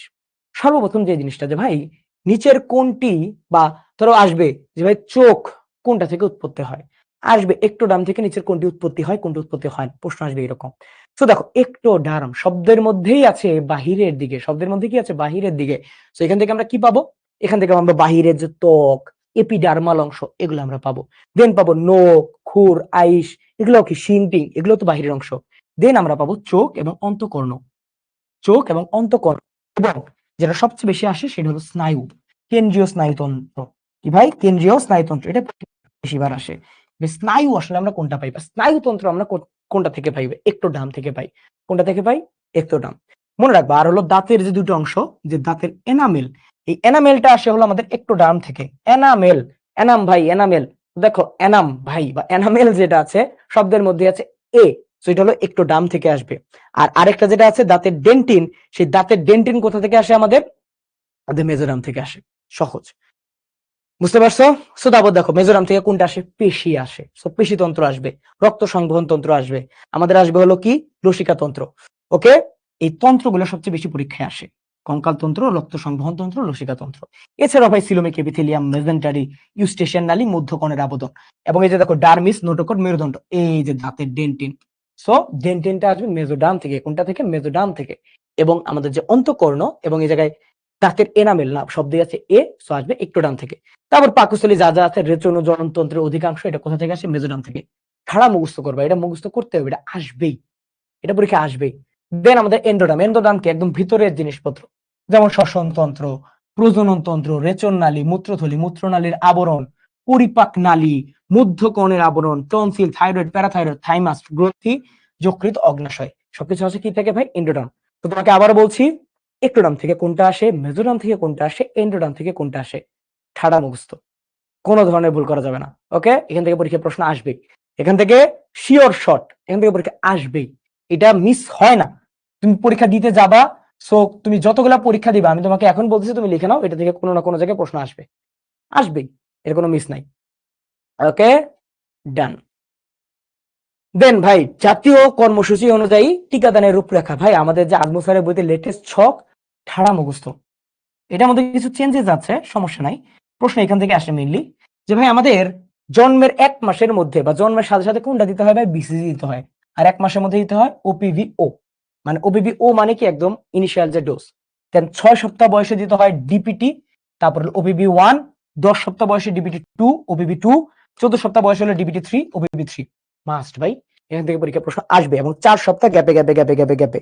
এবং এই জায়গায় একটা জিনিস মিস আছে, সেই কোনটা? সেটা হলো আমাদের হ্যাপাটাইটিসের টিকা। কোনটা ভাই? Hepatitis B. এই হ্যাপাটাইটিস বি এর ডোজটা আমাদের বাদ আছে, এটা মনে রাখবা, যে আমাদের যে ডিপিবি ওপিবি যেটা আছে না, এটার সাথে আমাদের অ্যাড হবে হ্যাপাটাইটিসের, এটার সাথে যুক্ত হবে কি হ্যাপাটাইটিস বি এর যে টিকা। হ্যাপাটাইটিস বি এর 1 নাম্বার ডোজ, হ্যাপাটাইটিস বি এর 2 নাম্বার ডোজ, হ্যাপাটাইটিস বি এর 3 নাম্বার ডোজ। ওকে, আরেকটা টিকা যেটা থেকে প্রশ্ন আসে সেটা হলো মিজলস। কি ভাই? মিজলসের ভ্যাকসিন। মিজলসের ভ্যাকসিন কত মাসে দেওয়া হয় ভাই? 9 মাস বয়সে। মিজলসের ভ্যাকসিন কত মাস বয়সে দেওয়া হয়? মিজলসের ভ্যাকসিন দেওয়া হয় 9 মাস বয়সে। 9 মাস বয়সে। ওকে, মনে রাখবা এটা হলো আজমল স্যারের বইয়ের ছক। আজমল স্যারের বইয়ের ছক মাস্ট, এটা তোমাকে মাস্ট পড়তে হবে, পরীক্ষা আসবেই, পরীক্ষায় আসবেই আসবে। ওকে, সো মিজলসের ভ্যাকসিন কখন দেওয়া হয়? 9 মাস বয়সে। ওকে, ডান।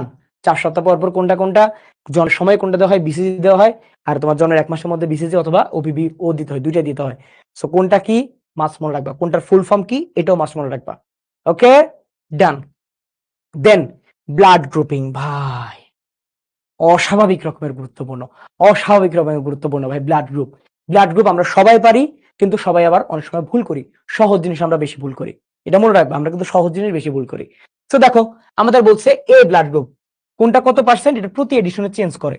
কোনটা কত পার্সেন্ট প্রতি এডিশনে চেঞ্জ করে। সো এটা আমরা নতুন এডিশন থেকে আমরা বারবার চেক করে নেব কোনটা কি। তো দেখো আমাদের ব্লাড গ্রুপ হলো এ, যেই ব্লাড গ্রুপ সেই অ্যান্টিজেন, যেই ব্লাড গ্রুপ সেই অ্যান্টিজেন, যেই ব্লাড গ্রুপ সেই অ্যান্টিজেন। এবি থাকলে এ আর বি দুইটাই অ্যান্টিজেন। ও মানে নীল, তার মানে এটা কোনো অ্যান্টিজেন নাই। আর অ্যান্টিবডি কি আমাদের? অ্যান্টিবডি থাকবে কেমন? অ্যান্টিবডি আমাদের যেই ব্লাড গ্রুপ সেটার অপোজিট। সেটা কি? অপোজিট। এখন তোমাকে যদি আমি প্রশ্ন করি, এটা আমাদের ভুল লেখছে, এর অ্যান্টিবডি হবে বি, বি এর অ্যান্টিবডি হবে এ, এবং এই জায়গায় এ এর কোনটা নেই? এ আর বি দুইটাই। এখন যদি তোমাকে প্রশ্ন করি ভাই সার্বজনীন দাতা কোনটা, সার্বজনীন গ্রহীতা কোনটা, উত্তর দাও তো ভাই। বলো সার্বজনীন দাতা কোনটা, বলো তো সার্বজনীন দাতা কোনটা, বলো সার্বজনীন দাতা কোনটা, বলো বলো বলো। ভেরি গুড, একজন উত্তর দিয়েছো, বাকিরা উত্তর দাও।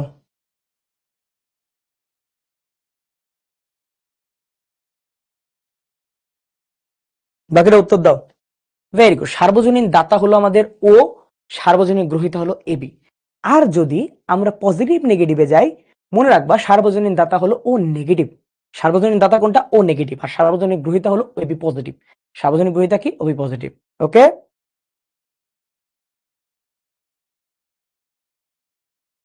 বুঝতে পারছো? হ্যাঁ, ওকে।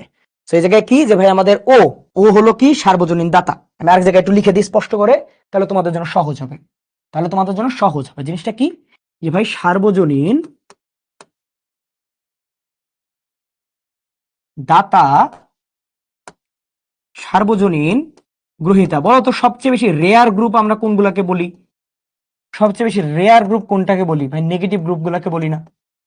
So এইটাই এখানে উত্তর কেন বলি। তো সার্বজনীন দাতা কোনটা? সার্বজনীন দাতা হলো আমাদের ও। সার্বজনীন গ্রহীতা কোনটা? A B group. যদি আমি পজিটিভ নেগেটিভে এটাকে লিখি, তাহলে সার্বজনীন দাতা হবে ও নেগেটিভ, সার্বজনীন গ্রহীতা হবে এ বি পজিটিভ। সার্বজনীন গ্রহীতা হবে কোনটা? A B positive. Okay, O negative হবে সার্বজনীন দাতা, এ বি পজিটিভ হবে সার্বজনীন গ্রহীতা। ভাই এটা পরীক্ষা আসবেই, এটা পরীক্ষা আসবেই, কোথাও না কোথাও তুমি পাবাই। সার্বজনীন দাতা কোনটা? সার্বজনীন গ্রহীতা। আর প্রশ্ন আসবে ভাই ও কাকে কাকে ব্লাড দিতে পারে, ও পজিটিভ কাকে কাকে ব্লাড দিতে পারে, এবি পজিটিভ কাকে কাকে ব্লাড দিতে পারে, এগুলো তোমাদের প্রশ্ন আসে ঘুরায় ফিরে। ওকে, ও নেগেটিভকে আমরা বলি সবচেয়ে বেশি রেয়ার, কারণ এ কি যে একদম ইমার্জেন্সি সিচুয়েশনে কারো থেকে ব্লাড নিতে পারে না, ও নেগেটিভই হইতে হবে। আমরা নর্মালি না মিললে ব্লাড দিই না, বাট একদম ইমার্জেন্সি সিচুয়েশনে ও নেগেটিভ কারো থেকে ব্লাড নিতে পারবে না। ওকে, পজিটিভ নেগেটিভ নিয়ে কিন্তু আরএইচ ফ্যাক্টর নিয়ে কিন্তু একটা ডিজিজ আছে, সেটা কি? এরিস্টোব্লাস্টোসিস ফেটালিস। এটা কিন্তু আমাদের ডিউ এর জন্য শর্ট কোশ্চেন ইম্পর্টেন্ট। ওকে, পারো এটা আলহামদুলিল্লাহ। তো এই ছকটা একটু পড়বা দয়া করে, আশা করি এমনিই পারো। কোনটাকে আগে রক্ত দিতে হয়, সার্বজনীন দাতা কোনটা, সার্বজনীন গ্রহীতা কোনটা, মাস্ট লাগবেই। ডান, এরপর আমরা বোটানিতে যাব। বোটানিতে যাওয়ার আগে আমি জুলজির ক্ষেত্রে আরেকটা যদি বলি, যে একটা আছে না ভূতাত্ত্বিক সময়কাল, জিনতত্ত্বের একদম লাস্টের দিকে ভূতত্ত্বের মানে সময়কালে একটা ছক, পারো? এই ছকটা কিন্তু ইম্পর্টেন্ট, কোনটা কত সাল। আমি এই ছকটা দেই নাই কারণ এটা বিশাল বড় ছক, তো এটা কিছু কিছু ইম্পর্টেন্ট, এটা ক্লাসে পড়াই দিব। তাহলে আমাকে একটা প্রশ্ন দাও তো, বিবর্তনের জনক কে? জুলজি তো আমি অনেকটা পড়াইলাম, এখন বলো তো বিবর্তনের জনক কে?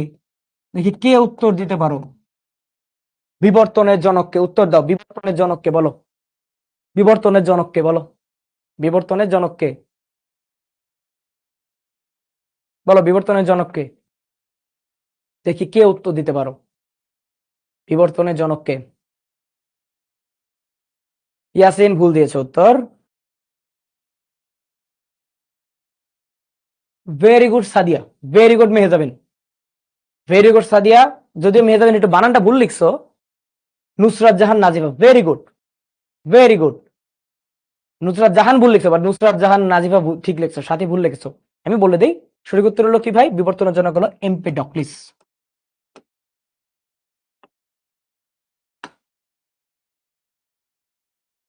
এমপেডক্লিস, এটা ভুল করা যাবে না কিন্তু ভাই। এটি আমাদের আদমবাদের একদম বিবর্তনের প্রথম পেজে লেখা আছে। আমরা ডারউইন লেমার্ক নিয়ে একটু প্যারায় থাকি, এটা কিন্তু মনে রাখবা। গ্রেগর জোহান মেন্ডেল হলো জিন তত্ত্বের জনক। গ্রেগর তত্ত্বের জনক কি? গ্রেগর মেন্ডেল হলো জিন তত্ত্বের জনক, ঠিক আছে। আর বিবর্তনের জনক কে? বিবর্তনের জনক হলো এমপেডক্লিস। ল্যামার্কের মতবাদটি কি? প্রাকৃতিক নির্বাচক মতবাদ। ওটা যে 6টা তত্ত্ব আছে মাস, ল্যামার্কের যে 4টা, মানে আমাদের যে ডারউইন, ডারউইন কি? প্রাকৃতিক নির্বাচন মতবাদ। ওটা যে 6টা তত্ত্ব আছে বা সূত্র আছে, ল্যামার্কের যে 4টা আছে, কোনটা কোন বই? ফিলিসিফের জুলজি কার বই? তারপরে এই বইগুলোর নাম, ওই ছকটা খুবই ইম্পর্টেন্ট, ওকে, পড়বা। আচ্ছা, তারপরে আমরা বোটানি শুরু করি। বোটানির শুরুতে যদি আমি বলি যে ভাই আদি কোষ প্রকৃত কোষ, পার্থক্য দেখাইলে অনেক পার্থক্য দেখানো যায়। আমি এটা কেন রাখছি জানো? আমি এইটা রাখছি লাস্টের জিনিসটার জন্য, বৃত্তাকার ডিএনএ এবং রাইবোজোম কোনটায় কোনটায় পাওয়া যায়, রাইবোজোম কোনটায় কত এস, রাইবোজোম কোনটায় কত এস। তো এই জায়গায় অনেক কিছুই তুমি পাবা। আদি কোষ মানে তোমার বৈশিষ্ট্য বা আদি, প্রকৃত মানে বৈশিষ্ট্য হবে আমাদের খুবই ইউনিক, বা আমাদের ইউনিক বলে প্রকৃত হবে মানে আমাদের বৈশিষ্ট্য অনেক উন্নত হবে। তো আদির ক্ষেত্রে আমাদের রাইবোজোম থাকে কত? 70s। আর প্রকৃতর ক্ষেত্রে মানে নতুন যেগুলা উন্নত, তাদের ক্ষেত্রে কত? 80s। এখন উন্নত হইলেও, উন্নত হইলেও আমাদের কিছু কিছু জায়গায় 70s রাইবোজোম এবং বৃত্তাকার ডিএনএ থাকে। মনে রাখবা, আদি কোষে থাকে বৃত্তাকার ডিএনএ, আর প্রকৃত কোষে থাকে কি ভাই? আমাদের সূত্রাকার ডিএনএ। এখন কয়েকটা অঙ্গাণু আছে আমাদের কোষে, যেটাতে প্রকৃত কোষেও আমাদের কি থাকে? প্রকৃত কোষেও থাকে আমাদের বৃত্তাকার ডিএনএ এবং 70s রাইবোজোম। সেটার নাম কি ভাই? মাইটোকন্ড্রিয়া এবং ক্লোরোপ্লাস্ট। মাইটোকন্ড্রিয়া এবং ক্লোরোপ্লাস্ট খুবই খুবই খুবই খুবই খুব গুরুত্বপূর্ণ। এবং এইটার একটা আলাদা নাম আছে, আমি তোমাকে নামটা একটু লিখে দেই। সেই নামটা হলো এন্ডোসিম্বায়ন্ট। এন্ডোসিম্বায়ন্ট কাদের কাদেরকে বলি ভাই? মাইটোকন্ড্রিয়া এবং ক্লোরোপ্লাস্ট। মাইটোকন্ড্রিয়া আর এটা হলো ক্লোরোপ্লাস্ট। কেন এটাকে এন্ডোসিম্বায়ন্ট বলি? কারণ ধারণা করা হয় যে ধরো কোনো একটা ব্যাকটেরিয়াকে এটা প্রকৃত কোষ গিলে ফেললো, মানে নিয়ে নিল, নিয়ে নেওয়ার পরে কি হইতে পারে? মাঝে মাঝে সেটা রূপান্তরিত হয়ে এই মাইটোকন্ড্রিয়া অথবা ক্লোরোপ্লাস্টে রূপান্তরিত হতে পারে। দ্যাটস এটাকে আমরা বলি এন্ডোসিম্বায়ন্ট। কি বলি? এন্ডোসিম্বায়ন্ট। ওকে, এগুলাকে আমরা কি বলি? এন্ডোসিম্বায়ন্ট। এবং এই এন্ডোসিম্বায়ন্টে কি কি থাকে? এই এন্ডোসিম্বায়ন্টে থাকে আমাদের কি? বৃত্তাকার ডিএনএ এবং 70s রাইবোজোম। এটা হলো আদি বৈশিষ্ট্য। কি থাকবে? বৃত্তাকার ডিএনএ এবং 70s রাইবোজোম। ওকে, আচ্ছা, বুঝতে পারছো? আচ্ছা, এখন বলো তো যে ভাই রাইবোজোম কি আবরণ বিহীন অঙ্গাণু নাকি আবরণ সহ অঙ্গাণু? বলো তো, রাইবোজোম কি আমাদের আবরণ সহ অঙ্গাণু নাকি আবরণ বিহীন অঙ্গাণু? বলো, আবরণ সহ অঙ্গাণু নাকি আবরণ বিহীন অঙ্গাণু? বলো বলো বলো। ভাইয়া আমাদের রাইবোজোম কিন্তু আবরণবিহীন অঙ্গাণু, এবং এইটার আবরণহীন অঙ্গাণু কিন্তু একটা ছন্দ আছে, প্রথম মামাই সেরা। এটা কিন্তু ক্লাসে আমরা পড়াই, প্রথম মামাই সেরা। প্রথম মামাই সেরা কি? আমাদের এই ছন্দটা প্রোটিওজোম, তারপরে আমাদের মামাই বলতে কি আমাদের এই সাইটোস্কেলেটন 3টা, তারপরে আমাদের সেরা কি? সেন্ট্রিওল এবং রাইবোজোম। ওকে, হ্যাঁ, আচ্ছা, সো আবরণবিহীন।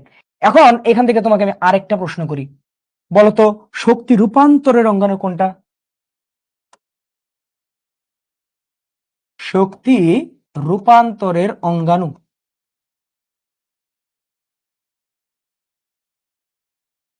শক্তি রূপান্তরের অঙ্গাণু কোনটা? বলো তো, শক্তি রূপান্তরের অঙ্গাণু কোনটা? বলো বলো বলো, শক্তি রূপান্তরের অঙ্গাণু কোনটা? মেহজাবিন রাহাত ভুল হয়েছে। আপু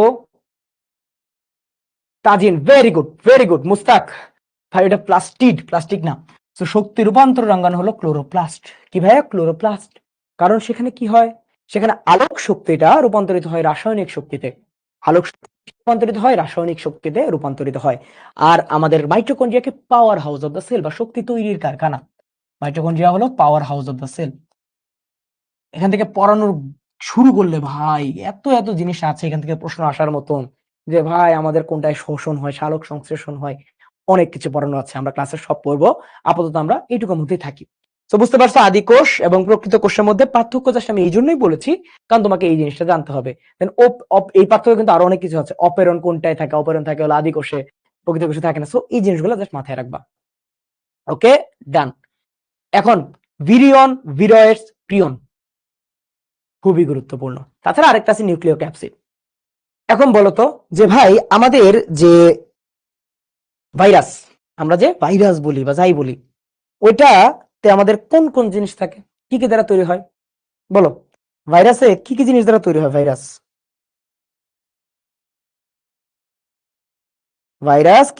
কি কি জিনিস দ্বারা তৈরি হয়? ভাইরাস দুইটা জিনিস, ভাইরাসের গঠনে দুইটা জিনিস থাকে। কি কি ভাই? নিউক্লিক অ্যাসিড এবং প্রোটিন। কি ভাই? নিউক্লিক অ্যাসিড এবং প্রোটিন। ওকে, নিউক্লিক অ্যাসিড এবং প্রোটিন মনে রাখবা। যেটাতে নিউক্লিক অ্যাসিড এবং প্রোটিন দুইটাই থাকবে, নিউক্লিক অ্যাসিড এবং প্রোটিন দুইটাই থাকবে এবং সংক্রমণ ক্ষম হবে, মানে সংক্রমণ করতে পারবে, সেটাকে আমরা বলবো ভিরিয়ন। সেটাকে আমরা কি বলবো? ভিরিয়ন। তার মানে এখানে আমাদের নিউক্লিক অ্যাসিডও থাকবে, প্রোটিনও থাকবে। নিউক্লিক অ্যাসিডও থাকবে, প্রোটিনও থাকবে এবং সেটা রোগ সৃষ্টি করতে পারবে। এখন যদি আমি বলি যে ভাই নিউক্লিক অ্যাসিডও আছে, প্রোটিনও আছে, কিন্তু সংক্রমণ করতে পারে না, সেটাকে আমরা কি বলি? সেটাকে আমরা কি বলি?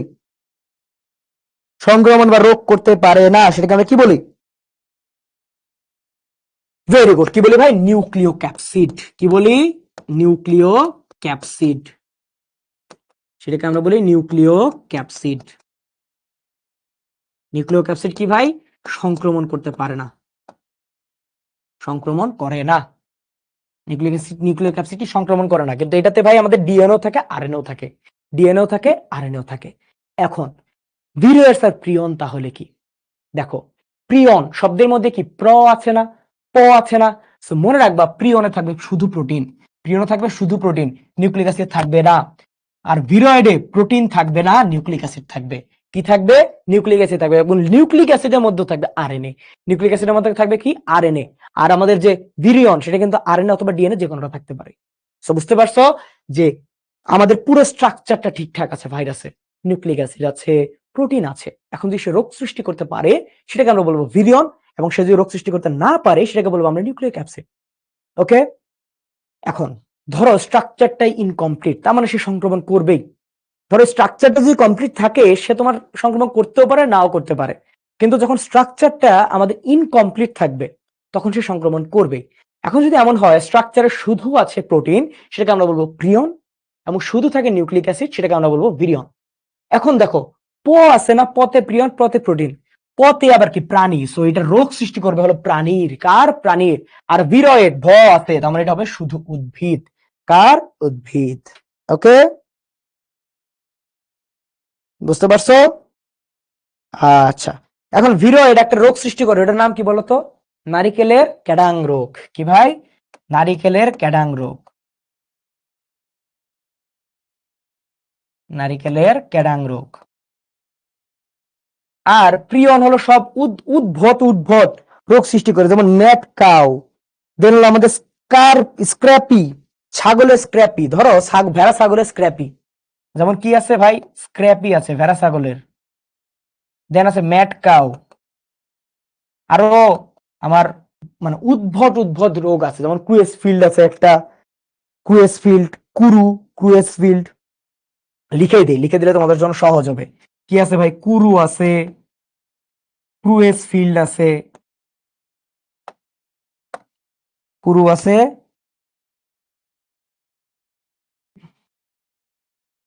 কুরু, ক্রুয়েসফিল্ড। বানান যদি একটু অন্যরকম হয় সমস্যা নাই। কুরু, ক্রুয়েসফিল্ড, স্ক্র্যাপি, ম্যাটকাও। ম্যাটকাও শব্দেই আছে ভাই কাও, মানে হবে গরু। আর স্ক্র্যাপি হয় ভেড়া ও ছাগলের। কার হয় ভাই?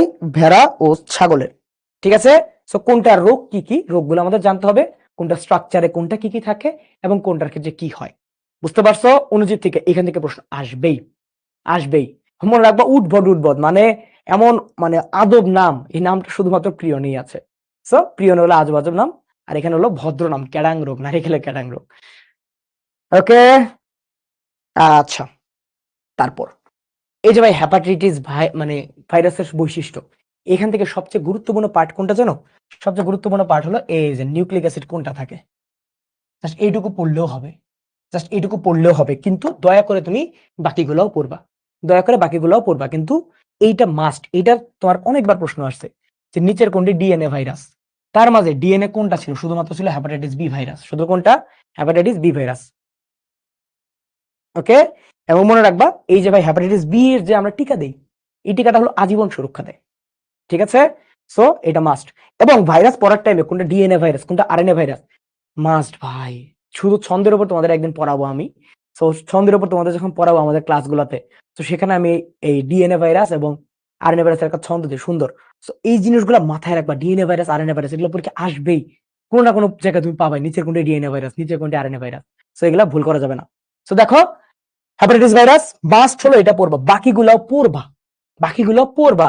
এবং এই যে আয়তন এবং সুপ্তিক আয়তন আর কি মেইনলি সুপ্তিকাল আসে, তাও সুপ্তিকাল আসে, আয়তন ভাই আসেই না, আয়তন কোনোদিনও আসে নাই, কিন্তু সুপ্তিকাল আসে, সুপ্তিকালটা আসে। সো এইটা হলো মেইন নিউক্লিক অ্যাসিড। তা বাদে এই যে যা যা আছে জাস্ট একবার রিডিং দিবা, জাস্ট একবার রিডিং দিবা। ওকে ডান। দেন ভাই অণুজীবের সবচেয়ে ইম্পর্টেন্ট ছক, 5 স্টার টপিক, অণুজীবের সবচেয়ে ইম্পর্টেন্ট ছক, 5 স্টার টপিক। সরি, এটা কি? যে ভাই ম্যালেরিয়ার পরজীবী, এখানে আমরা 4টা পরজীবীর ছক পড়ি, কোনটার ভাই রোগের নাম কি, জ্বরের প্রকৃতি কি, সুপ্তাবস্থার কাল কি, ভাই ঠাড়া মুখস্থ, ঠাড়া মানে ঠাড়া মুখস্থ। এটা অনেক ক্ষেত্রে আমাদের মনে থাকে না, এটা অনেক ক্ষেত্রে কি আমাদের মনে থাকে না, মনে রাখার অনেকগুলো ছন্দ আছে, আর ছন্দ দিয়ে আমি মনে রাখার চেষ্টা করছি, আমি কনফিউজড হয়ে গেছি। তো সেই ক্ষেত্রে আমরা কি করতাম? সেক্ষেত্রে দেখো যে ভাই ফ্যালসিপ্যারাম এটা সবচেয়ে খারাপ, আমি শুধু মনে রাখতাম ফ্যালসিপ্যারাম সবচেয়ে খারাপ, এবং সবচেয়ে খারাপ দেখে এটারই ভ্যাকসিন বেরিয়েছে, সবচেয়ে খারাপটারই ভ্যাকসিন বেরিয়েছে। এখন দেখো যে ভাই রোগটা কোথায় গেলে আমার সমস্যা সবচেয়ে বেশি হবে, যখন ব্রেইনে যাবে। কোথায় যাবে? ব্রেইনে যাবে। তাহলে সেরেব্রাল ম্যালেরিয়া করবে কোনটা? ভাই ফ্যালসিপ্যারাম। কোনটা করবে? ফ্যালসিপ্যারাম করবে।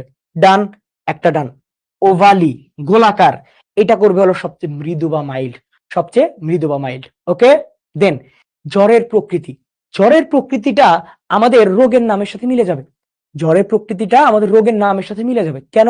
ভাই দেখো এই জায়গায় কয়েকটা শব্দ আছে, টার্সিয়ান কোয়ার্টান, টার্সিয়ান কোয়ার্টার, এটা বলতে কি বোঝায়? ভাই তোমাকে জাস্ট আমি একটা জিনিস বলি, যে আমাকে কি বলছে যে এত ঘন্টা পর পর জ্বর আসবে, এত ঘন্টা পর পর জ্বর আসবে। ভাই যদি একদিন পরে দ্বিতীয়তম দিনে আসে, সেই দ্বিতীয়তম দিনে আসাটাকে বলবো আমরা কি? সেকেন্ডারি। দ্বিতীয়তম দিনে আসা কি? সেকেন্ডারি। প্রথমে যদি আসে প্রাইমারি, দ্বিতীয় দিনে আসলে কি বলবো? সেকেন্ডারি। 3 নাম্বার দিনে আসলে সেটাকে বলবো আমরা টার্সিয়ান। কি বলবো? টার্সিয়ান। আর যদি 4 নাম্বার দিনে আসে সেটা হলো কি? কোয়ার্টান। দেখো 24 ঘন্টা পার হইলে দ্বিতীয়তম দিন, 48 ঘন্টা পার হইলে কি তৃতীয়তম দিন না? তো যেখানে 48 পাবা সেটাই হবে আমাদের টার্সিয়ান, যেখানে আমাদের 48 পাবা সেটা হবে টার্সিয়ান। আর যখন 72 তার মানে কি 4 নাম্বার দিন, তার মানে সেটা হবে কোয়ার্টান। সেটা হবে কোনটা? কোয়ার্টান। কোয়ার্টান শুধু হলো আমাদের ম্যালেরি, যেটা আসলে 72 ঘন্টা পর, যেটা কত ঘন্টা পর আসে? 72 ঘন্টা পর। সেটা কত ঘন্টা পরে আসে ভাই? 72 ঘন্টা পরে আসে। ওকে, আর বাকিগুলা 48, টার্সিয়ান দেখতেছো 48, আর ফ্যালসিপারাম 36 বা 48 ঘন্টা পর। এবং মনে রাখবে এটা হলো আমাদের কাঁপুনি দিয়ে জ্বর আসে, কাঁপুনি দিয়ে জ্বর আসে। ওকে আচ্ছা, বুঝতে পারছো? এখন বলো তো ভাই ম্যালেরিয়ার জলের তাপমাত্রা, মানে জ্বরের, ম্যালেরিয়ার যে জ্বর, এই জ্বরের তাপমাত্রা কত থাকে বলো? ম্যালেরিয়ার জ্বরের তাপমাত্রা কত থাকে? প্রশ্ন উত্তর দাও। ম্যালেরিয়ার জ্বরের তাপমাত্রা কত থাকে?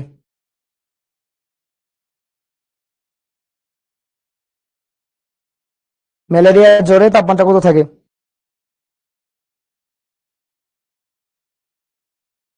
এটা পরীক্ষা আসবে ভাই, ম্যালেরিয়ার জ্বরের তাপমাত্রা আসবে ইয়াসিন। গুড, বাট রেঞ্জটা বলবা ভাই, রেঞ্জ বলবা, রেঞ্জ বলবা, রেঞ্জ রেঞ্জ বলবা, রেঞ্জ। ম্যালেরিয়ার জ্বরের তাপমাত্রা দেখো দুইটা, একটা হলো ম্যালেরিয়া আর একটা হলো ডেঙ্গু। ম্যালেরিয়া আর হলো ডেঙ্গু। ম্যালেরিয়া ক্ষেত্রে তাপমাত্রা কত, ডেঙ্গুর ক্ষেত্রে তাপমাত্রা কত? ম্যালেরিয়া ক্ষেত্রে তাপমাত্রা হলো 104 ডিগ্রি থেকে 106 ডিগ্রি ফারেনহাইট, এবং কাঁপুনি দিয়ে জ্বর আসবে। আর ডেঙ্গুতে হলো 103 ডিগ্রি থেকে 105 ডিগ্রি ফারেনহাইট। ভাই মাস্ট, এটা ভুল করাই যাবে না, এটা ভুল করাই যাবে না, এটা ভুল করলে শেষ, এটা ভুল করলে শেষ। এটা ভুল করলেই শেষ, এটা ভুল করা যাবে। ওকে, সো ম্যালেরিয়াতে হলো আমাদের 4 থেকে 6, ডেঙ্গুতে হলো 3 থেকে 5। এবং আমরা একটা জিনিস মনে রাখি যে ডেঙ্গু তো একটা অনেক বেশি পরিচিত রোগ, এবং এই রোগের ফলে কি হয়? এই রোগের ফলে হয় থ্রম্বোসাইটোপেনিয়া। কি হয়? থ্রম্বোসাইটোপেনিয়া। সো মনে রাখবা, মাঝে মাঝে একটু ঘুরায় প্রশ্ন করে যে নিচের কোন রোগে অণুচক্রিকার সংখ্যা কমে যায়? নিচের কোন রোগে অণুচক্রিকার সংখ্যা কমে যায়? উত্তর কি হবে? ডেঙ্গু বা থ্রম্বোসাইটোপেনিয়া। ডেঙ্গু বা থ্রম্বোসাইটোপেনিয়া।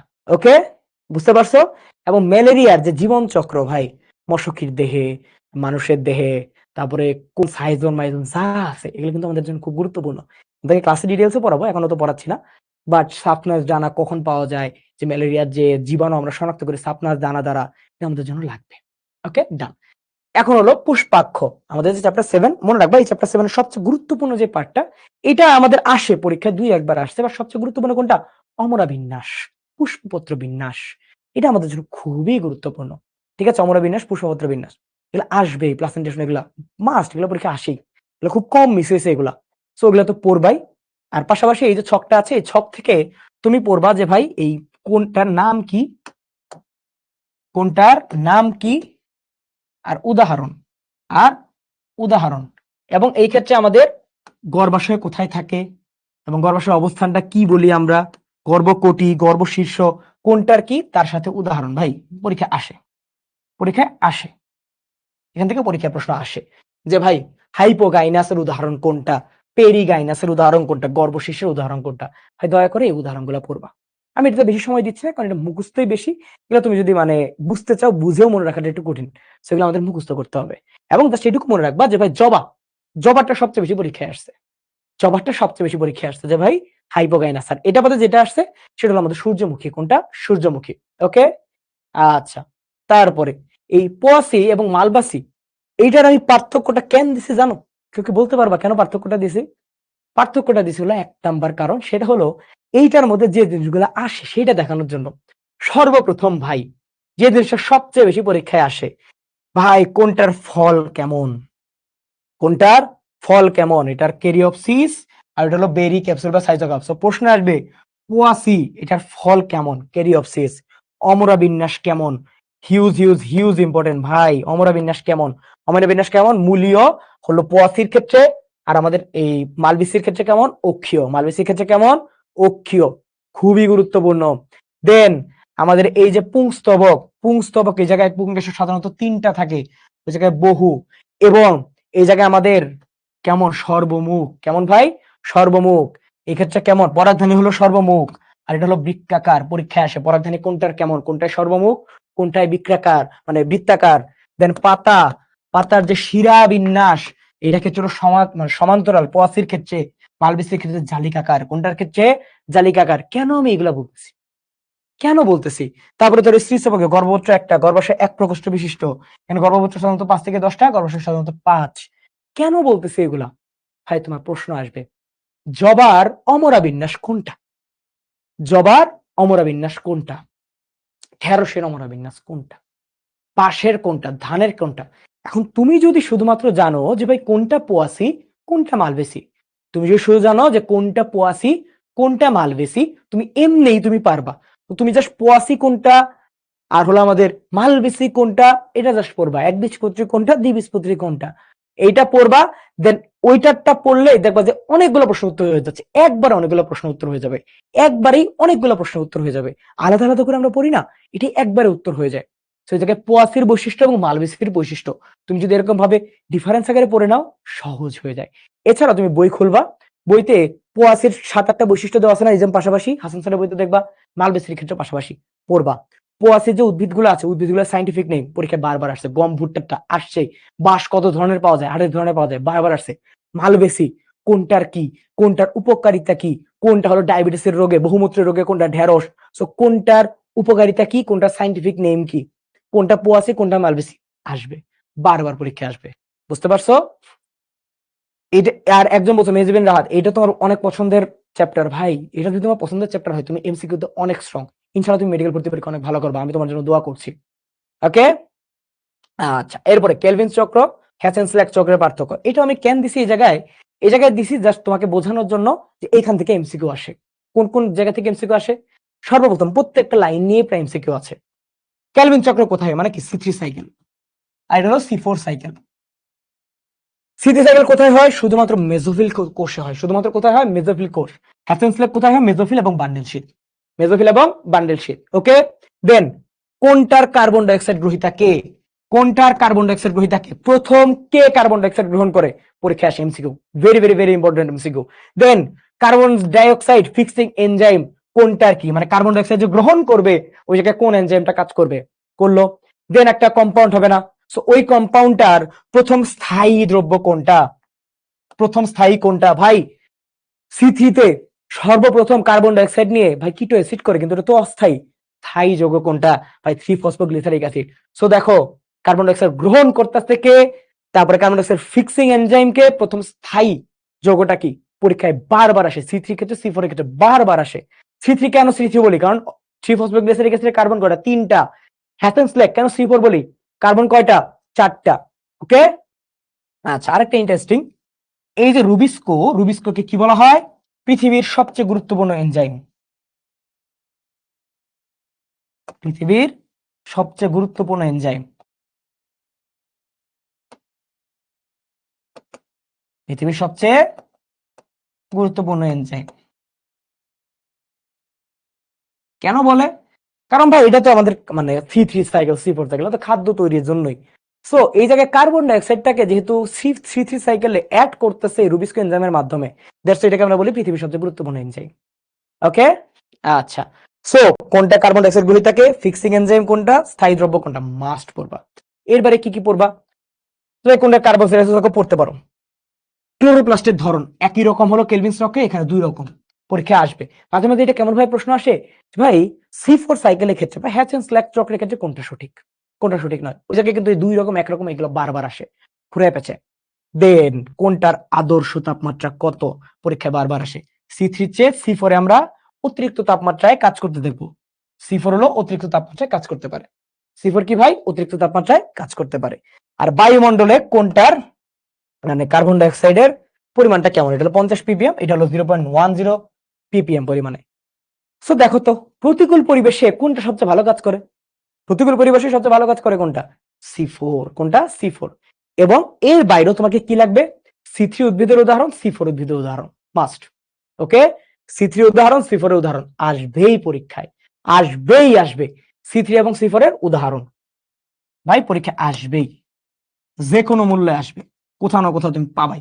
নিচের কোনটি C3 উদাহরণ, উদ্ভিদের উদাহরণ, নিচের কোনটি C4 উদ্ভিদের উদাহরণ। তো এই যে ছকটা পড়লাম, এখান থেকে কোনো না কোনো জায়গায় ভর্তি পরীক্ষা প্রশ্ন আসবে, গ্যারান্টেড, গ্যারান্টেড। আমি তুমি এখন লিখে রাখো, অনেকগুলো ভর্তি পরীক্ষা আছে, তুমি একবার পড়বা এমন ভাবে জানি মানে যাতে তোমার সব ধরনের পরীক্ষা প্রস্তুতি হয়ে যায়। তুমি এখন ভাই আমি আচ্ছা মেডিকেলের জন্য একবার পড়ি, ডেন্টালের জন্য আরেকবার পড়বো, ভাই কোশ্চেন সেম। আচ্ছা মেডিকেলের জন্য একবার পড়ি, ডিবের জন্য আরেকবার পড়বো, ভাই সিলেবাস তো সেম, খুবই সহজ। একবার পড়বা সব হয়ে যাবে। গুচ্ছের জন্য এখন পড়বা মানে হয়ে যাবে, কৃষির জন্য একবার পড়বা কৃষির জন্য হয়ে যাবে। ওকে, ডান। এখন কি এটার ক্ষেত্রে যেমন এই জিনিসগুলা, এই তুলনামূলক জিনিসগুলা একটা মনে রাখলেই হয়, এক পাশ মনে রাখলে হয়, অপর পাশটা ভাইস ভার্সা। ওকে, আচ্ছা। তারপর আমাদের এই যে জীব প্রযুক্তির চ্যাপ্টার, জীব প্রযুক্তির চ্যাপ্টারের ওষুধ এর প্রয়োগ ইম্পর্টেন্ট, ওষুধের প্রয়োগগুলো ইম্পর্টেন্ট। ওকে, কোন কোন গুলা পরীক্ষায় আসছে আমি তোমাকে বলি। ইনসুলিন, এটা তো পরীক্ষা আসেই। দেন ইন্টারফেরন, ক্যান্সার এবং ভাইরাস জনিত মানে সংক্রমণ প্রতিরোধ করে, এটা বোর্ড পরীক্ষায় আসছে কয়েকদিন আগে, ইন্টারফেরন। দেন টিস্যু প্লাজমিনোজেন অ্যাক্টিভেটর, এটা কি হৃদরোগের চিকিৎসায় ব্যবহৃত হয়। এছাড়াও যা যা আছে একটু দয়া করে কোষ পড়ে নিবা। শল্য চিকিৎসায় কোনটা, ডায়াবেটিস চিকিৎসায় কোনটা, তারপরে রক্ত সংবহন জটিলতায় কোনটা, এগুলো জাস্ট পড়ে নিবা। প্রয়োগগুলা পরীক্ষা আসবে, পরীক্ষায় আসবে, ঠিক আছে? এখান থেকে পরীক্ষায় প্রশ্ন আসবে, মনে রাখবা, এখান থেকে কিন্তু পরীক্ষায় প্রশ্ন আসবে, ঠিক আছে? অনেক কিছু পড়ছি, অনেক কিছু মানে অনেক কিছু পড়ছি। তোমার মনেই হচ্ছে না 1.5 ঘন্টায় কি পড়লাম, এটা মনেই হচ্ছে না, কিন্তু আসলে অনেক কিছু পড়ে ফেলছি ভাই, বিশ্বাস করো। 1.5 ঘন্টায় এত কিছু পড়ে ফেলছে যেখান থেকে তোমার মিনিমাম মানে একটা পরীক্ষায় 5টা মানে এমসিকিউ চলে আসবে, যে কোনো একটা পরীক্ষায় এই টপিক থেকে 5টা এমসিকিউ চলে আসবে। জাস্ট বলে রাখলাম আসবে। এবং এমন মানে তুমি যদি প্রত্যেকটা অ্যাডমিশন টেস্টে কোশ্চেন দেখো তাহলে দেখবা যে ভাই মিলে যাচ্ছে সবকিছু। সো দেখো পড়াইলাম কম, দেখো পড়াইলাম কম, কিন্তু এখান থেকে অনেক কমন আসবে। সো এটাই হলো আমাদের ক্লাস, এটাই হলো আমরা এইভাবে ক্লাস নিই, এইভাবে পড়াই, গুরুত্বপূর্ণ জিনিসগুলো আমরা ঢেলে দিই একদম। ওকে, তো আশা করি ক্লাসটা বুঝতে পারছো। কারো কোনো সমস্যা থাকলে বলতে পারো এখনো। আর ক্লাসটা কেমন লাগলো অবশ্যই জানাবা, ক্লাসটা কেমন লাগছে। এবং আবারও বলতেছি ভাই দেখো, আমি তোমাদেরকে অনুরোধ করছি, বড় ভাই হিসেবে সাজেশন দিচ্ছি, অনুরোধ করছি, টিএনএম, টিএনবি, টিএনডি অবশ্যই এবং অবশ্যই পার্টিসিপেট করবা। এটা জাস্ট তোমাকে একটা স্ট্যান্ডার্ড এক্সাম, তোমাকে জাস্ট বোঝাবে, তোমাকে বুঝাবে যে তোমার আসলে অবস্থানটা কোথায়। এবং তোমরা যারা এখনো নিজের লক্ষ্য ঠিক করতে পারতেছ না, এই লক্ষ্য ঠিক করতে সাহায্য করে। এমন হতে পারে ভাই আমি তো সবই পারি, তাহলে আমি কোনটা প্রিপারেশন নিব? তুমি যখন এই পরীক্ষাগুলো দিবা তখন তুমি বুঝতে পারবা যে ভাই আমার কোন জায়গায় পরীক্ষা দেওয়া উচিত, তোমার একটা আইডিয়া আসবে, তোমার এখনকার অবস্থান তুমি জানতে পারবে। এবং অ্যাডভান্স তোমাদের বলে রাখতেছি এরকম পরীক্ষার সামনে আরো হবে। সো দেখো তুমি এখন তোমার এই সুস্থির ঠিক পরবর্তী অবস্থায় তোমার কি অবস্থা জানতে পারবা। আবার 1 মাস পর হয়তো আরেকটা পরীক্ষা নেব, তখন তুমি অবস্থান আবার জানতে পারবা। আবার 2 মাস পর নেব, তুমি আবার জানতে পারবা। তো এই যে নিজের অবস্থান জানতে পারা এত মানুষের মধ্যে, এটা কিন্তু অনেক বড় একটা ব্লেসিং। তো এই ব্লেসিংটা মিস দিবা না। আশা করি এক্সামটা ভালো মতন দিবা। এবং এক্সামটা আসলে তোমার মনে করতে হবে আমি ভর্তি পরীক্ষা এক্সাম দিচ্ছি। আমার স্ট্র্যাটেজি এটা ছিল, আমি যখন বাসায় বসেও পরীক্ষা দিতাম, মডেল টেস্ট পরীক্ষা দিতাম, বা কোনো একটা জায়গায় আমি মডেল টেস্ট পরীক্ষা দিতাম, আমি এটা মনে করতাম যে আমি এখন মেডিকেল ভর্তি পরীক্ষার সিটে বসে আছি, আমি এখন মেডিকেল ভর্তি পরীক্ষা ওএমআর সলভ করছি। তখন তোমার মাথায় থাকবে, তখন তোমার এই এক্সাম গুলো ভালো হবে এবং তোমার প্রিপারেশনটা ভালো হবে। ওকে, সো আশা করি ক্লাসটা বুঝতে পারছো। 1.5 ঘন্টায় অনেক কিছু পড়াইছি, স্লাইডটা তোমরা পেয়ে যাবা অ্যাপের মধ্যে। সো এটা অবশ্যই আবার দেখে নিবা, এবং যে যে টপিক বলছি অবশ্যই তুমি বাসায় বসে কিন্তু আবার পড়বা। সো আজকে ক্লাস এই পর্যন্তই, আশা করি বুঝতে পারছো। আসসালামু আলাইকুম, আল্লাহ হাফেজ।